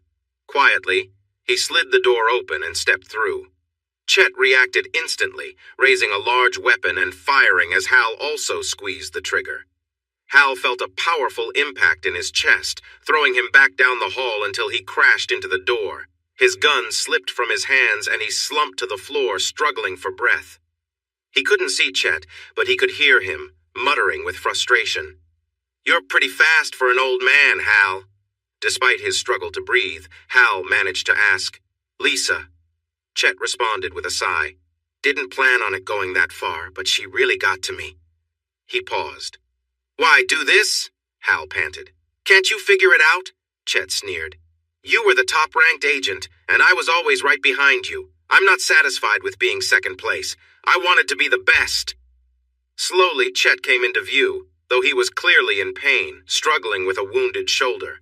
His left side was visibly hurt, a mark across his face where Hal's shot had grazed him. It upset his balance. He smiled wildly when he saw Hal against the door, arms by his sides and hands on the floor, with his gun out of reach. He chuckled to himself. Chet leaned forward awkwardly towards Hal. He tried to aim the gun at Hal's head, but his arm shook as he pulled the trigger.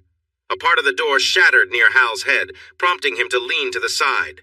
Hal's other hand lifted from the floor and shot at Chet's knees. Chet fell forward with a loud scream. Hal quickly used his knife. He could see the surprise on the younger man's face. Chet struggled to gather his strength, but it wasn't enough as Hal took the gun from his hand. Hal caught his breath but felt sharp pains in his chest. He might have some broken ribs. He pushed Chet's body aside and looked down at him.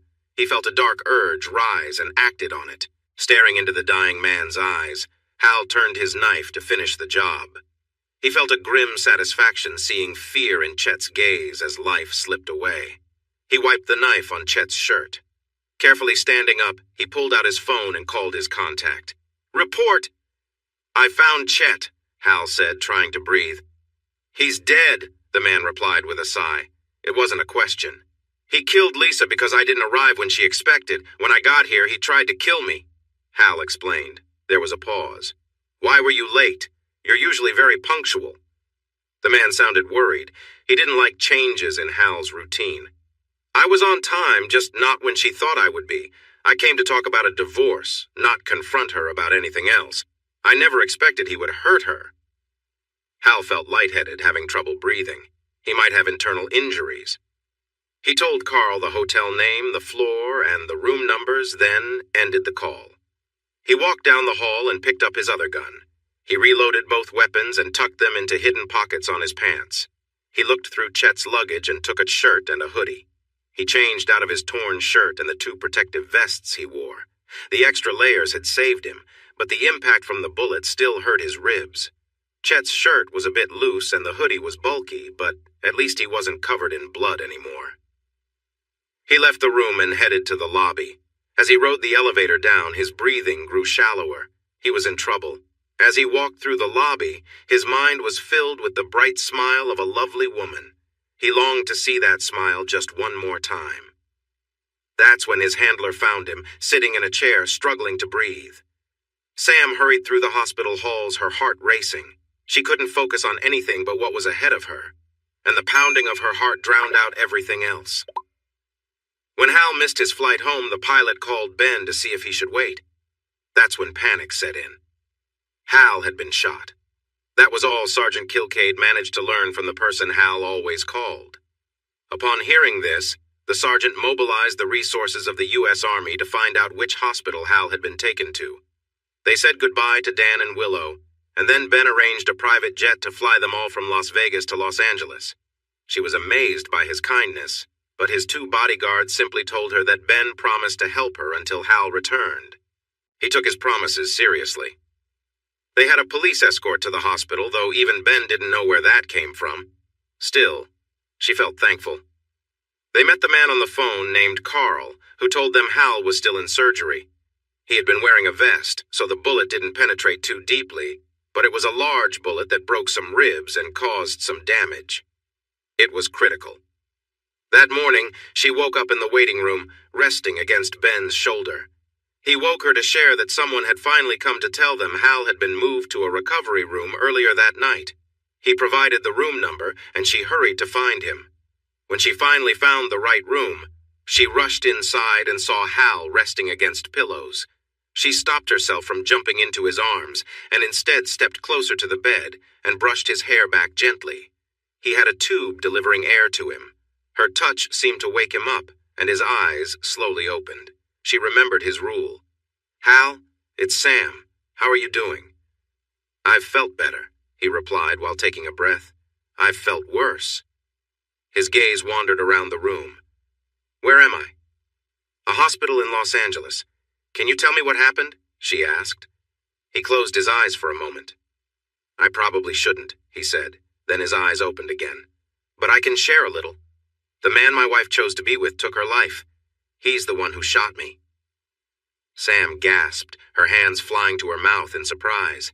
She felt a mix of horror and unexpected relief, and then guilt washed over her for feeling a spark of joy. She must have shown her feelings because Hal smiled softly at her. "It's okay," he said gently. "I completely understand. I went there to tell Lisa I was ready to end our marriage, but I guess that fight won't happen now. I'm free, as strange as it may sound. I feel sad about her death and the way it happened, but I couldn't control any of it. Understanding this makes me see my whole marriage in a different light. She didn't love me. She loved being in charge of me and the chaos I kept hidden inside. That was what she wanted most." "I'm sorry," Sam said quietly. He shook his head slightly. "You've been very honest with me. I really appreciate that. It means a lot, especially since I have to keep many secrets for others. You make me so happy. I never imagined I could feel this much joy. I don't think I deserve it, but I cherish it, and you." Sam's big, bright eyes were filled with tears. "Those aren't sad tears, are they?" he asked, looking worried. "No, you silly man. I'm just really happy, too," she replied excitedly. "Then why aren't you kissing me?" She laughed and leaned over to kiss him, gently holding his face. In the hallway, Ben peeked in and then turned away from the open door. He looked down at the small man beside him. Their eyes met. "You're taking over their protection duty until the issue with her ex is cleared up, right?" Carl nodded. "Good. Now I need to say my goodbyes." He knocked on the door frame and entered with a smile. "Hi. I hope I'm not interrupting, but I'm going back to my own life and I wanted to wish you goodbye and good luck," he said warmly. Sam turned and gave him a strong hug, which Ben returned. Then he shook Hal's hand. "You two take care of each other, okay?" "Thank you for looking after Sam," Hal said. Ben smiled. "It was my pleasure. Get better soon." With a final wave, the big man left, joining his 3 friends in the hall to head home. Carl came in looking serious. "You worried us a bit there." Hal shrugged with a small smile. "The doctor says you can leave in a week. I think you've had enough traveling for now. We'll fly you back to Rochester." "I'm not going back. Chet was on the West Coast, right? San Diego? I want his area. I need a new home for Sam and me. Sam squealed in delight, looking back and forth between the two men. Carl sighed, but knew he had to keep them happy, especially since he'd just lost their next best agent, the one who had gone rogue. He also found and dealt with Hal because of the program's weak security. Carl nodded, enduring Sam's enthusiastic hug. He struggled to regain his composure and nodded at the couple. I'll start making the arrangements. Once Sam and Hal were alone again, he looked at her seriously. I hope I wasn't assuming too much when I said you'd— No, of course I want to be with you, she exclaimed. He steeled himself, knowing he needed to be honest. My other side is permanent. I can't change that. We're meant to be together, he said with some hesitation. I see. I can't say I will ever fully accept that part of you, but I love you and want to be with you forever, Sam said with warmth in her voice. He smiled, feeling a wave of relief and happiness wash over him. It was a feeling he planned to hold on to. He wanted to make this woman his wife and get it right this time. This relationship would be built on love, not controlling behavior. I love you too. Hal watched Sam's radiant smile light up her face, and he felt the joy of true happiness fill him again. He would do whatever it took to keep that smile bright. That was his new purpose. Epilogue. Frank Capello entered his hotel room in Positano, Italy. He was a large man, but the journey to get there had tired him out. He dropped his suitcase on the bed. Everything he owned and his remaining money were in that one small case. Exhausted, he walked to the double doors of the Juliet balcony and leaned on the railing to take in the beauty of the village below him. A gentle breeze helped cool the sweat on his face. His thoughts whirled as he reflected on how quickly his life had changed. Just 6 weeks ago, he was a top distributor for a criminal operation in the U.S. and Mexico. Now he had nothing but the cash in his suitcase. $1.5 million wasn't enough to restart his old business. He blamed that troublesome blonde woman for his downfall.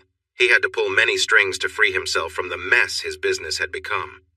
When the authorities seized the ship, caught the smugglers, and rescued the group he was supposed to collect, they turned their attention to him.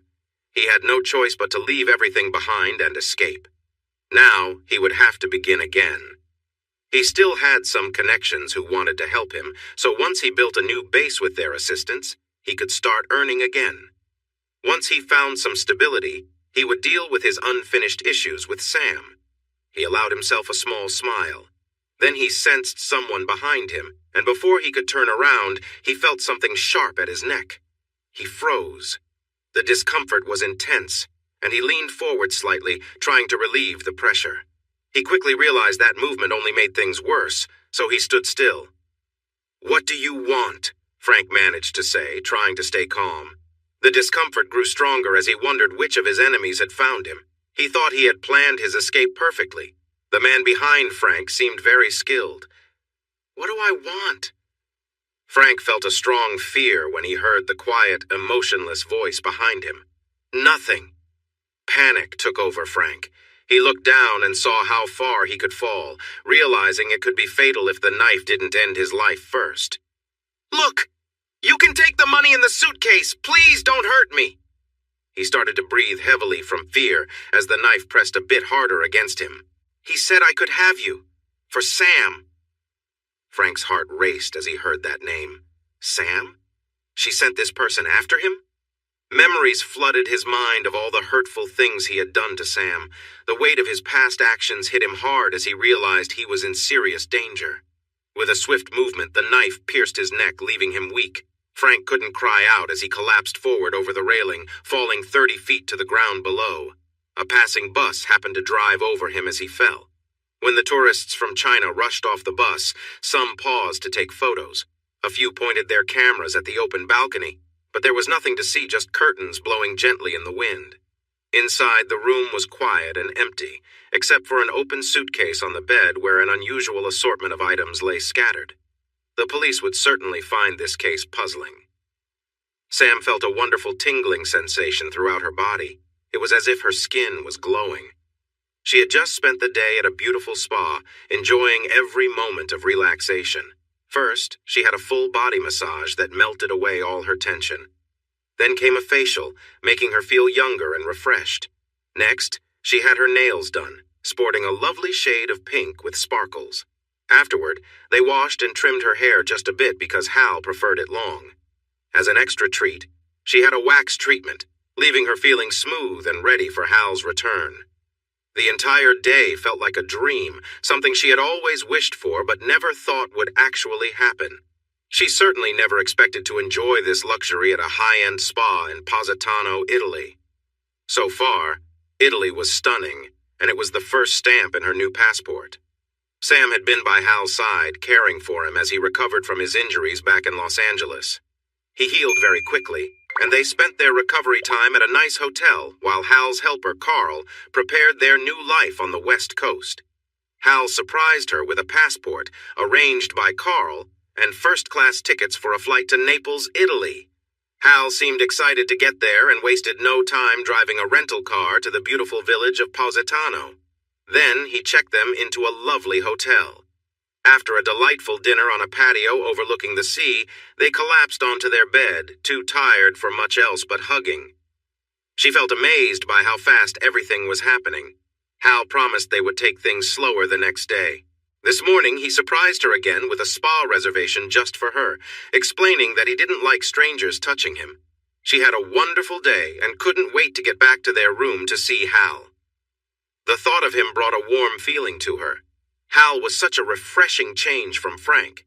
Remembering her old boyfriend made her uneasy, so she pushed those thoughts away and focused on Hal, how he made her feel, and how much she enjoyed making him happy. She felt a little giddy just thinking about him. Sam rushed down the last hallway to their suite and used her keycard to enter. She walked into the open living area and saw Hal relaxing on a lounge chair on their balcony. When he turned to smile at her, she felt a flutter inside and her legs shook a little. He stood and watched her come closer with a big smile. "Hello, beautiful." She jumped into his arms and gave him a soft kiss. When the kiss ended, he grinned and invited her to sit next to him on the chair. "Did you enjoy your spa day?" he asked. "It was amazing in every way," she replied happily. "Great. You deserve to be treated well," he said, gently lifting her hand to kiss it. After a kiss that made her feel all warm inside, he admired her nails. "They look lovely." "Thank you," she said with a smile. He raised an eyebrow as he looked at her hand more closely. His expression changed, showing he was a bit troubled. Sam noticed this and felt worried. "It's almost perfect, but there's one thing missing," he said with a playful sigh. Sam tried to guess what he meant, feeling anxious to be perfect for him. "Ah, I know," he suddenly said cheerfully. Still holding her hand, he reached under the pillow behind him. When he turned back, he knelt down in front of her. In his left hand was a small black leather box. Sam felt a little dizzy as she watched him open the box, revealing a stunning ring. It had a large, clear diamond in the center, with smaller diamonds curved around it like stars in the sky. She couldn't breathe, it was so beautiful, and that center diamond was huge. "I need you, Sam. I can't imagine my life without you.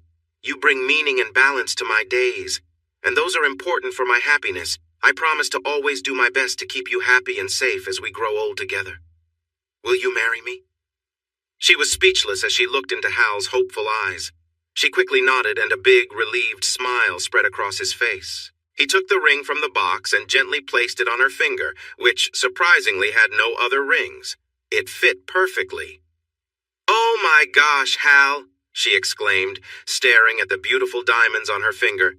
She had never owned a diamond before, not even a small one. Her whole body was shaking, so he sat next to her and wrapped his arms around her in a warm hug. "I love you so much," she cried. "I love you too," he replied. After she calmed down, she rested her head against him and gazed in amazement at the ring. "When did you have time to get this?"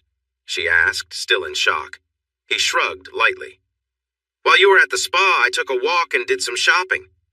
She couldn't believe how big the main stone was. "Is it really real?" Hal chuckled. "Yes, I made sure all the diamonds are real, and the center one is 10 carats. I wouldn't spend that much money on a fake ring." Sam gasped at the price and pulled back to look at him in surprise. Hal instantly felt awkward. "Oops, that was a bit much, wasn't it? I shouldn't have said that. I'm sorry." She continued to stare wide-eyed. Hal, you shouldn't spend that much on me. Don't worry about it, of course I should. Didn't you hear me say how much I need and love you? You mean more to me than any amount of money. I hope you like the design. I just asked them to show me the prettiest ring. He looked down at her hand and smiled. I think it looks beautiful on you. Sam pulled him close and kissed him again and again, smiling widely with tears in her eyes. When she pulled back, she quickly removed the costume jewelry from her other fingers to give the new ring some space. She kept her favorite rings on her index finger and thumb. She looked up at Hal. The new ring needed a little room. The others were too close. Maybe we could get some earrings to match, Hal suggested, grinning as her eyes lit up. She shook her head. Wait! I can't let you spend your savings on me like this. He smiled and shook his head. I'm not using my savings. I recently got some money that I can use for good things. Now it can help to make you happy. I want to see you smile. She playfully pushed him down on the lounge chair, leaning over him. You don't need to spend money to make me happy. I have plenty of ideas that can do that, she said, giving him a teasing look. She loved seeing the way he reacted to her. She felt excited about the happiness they would share together. Sam was also looking forward to making him happy for many more days to come. Hey everyone! Thanks for watching.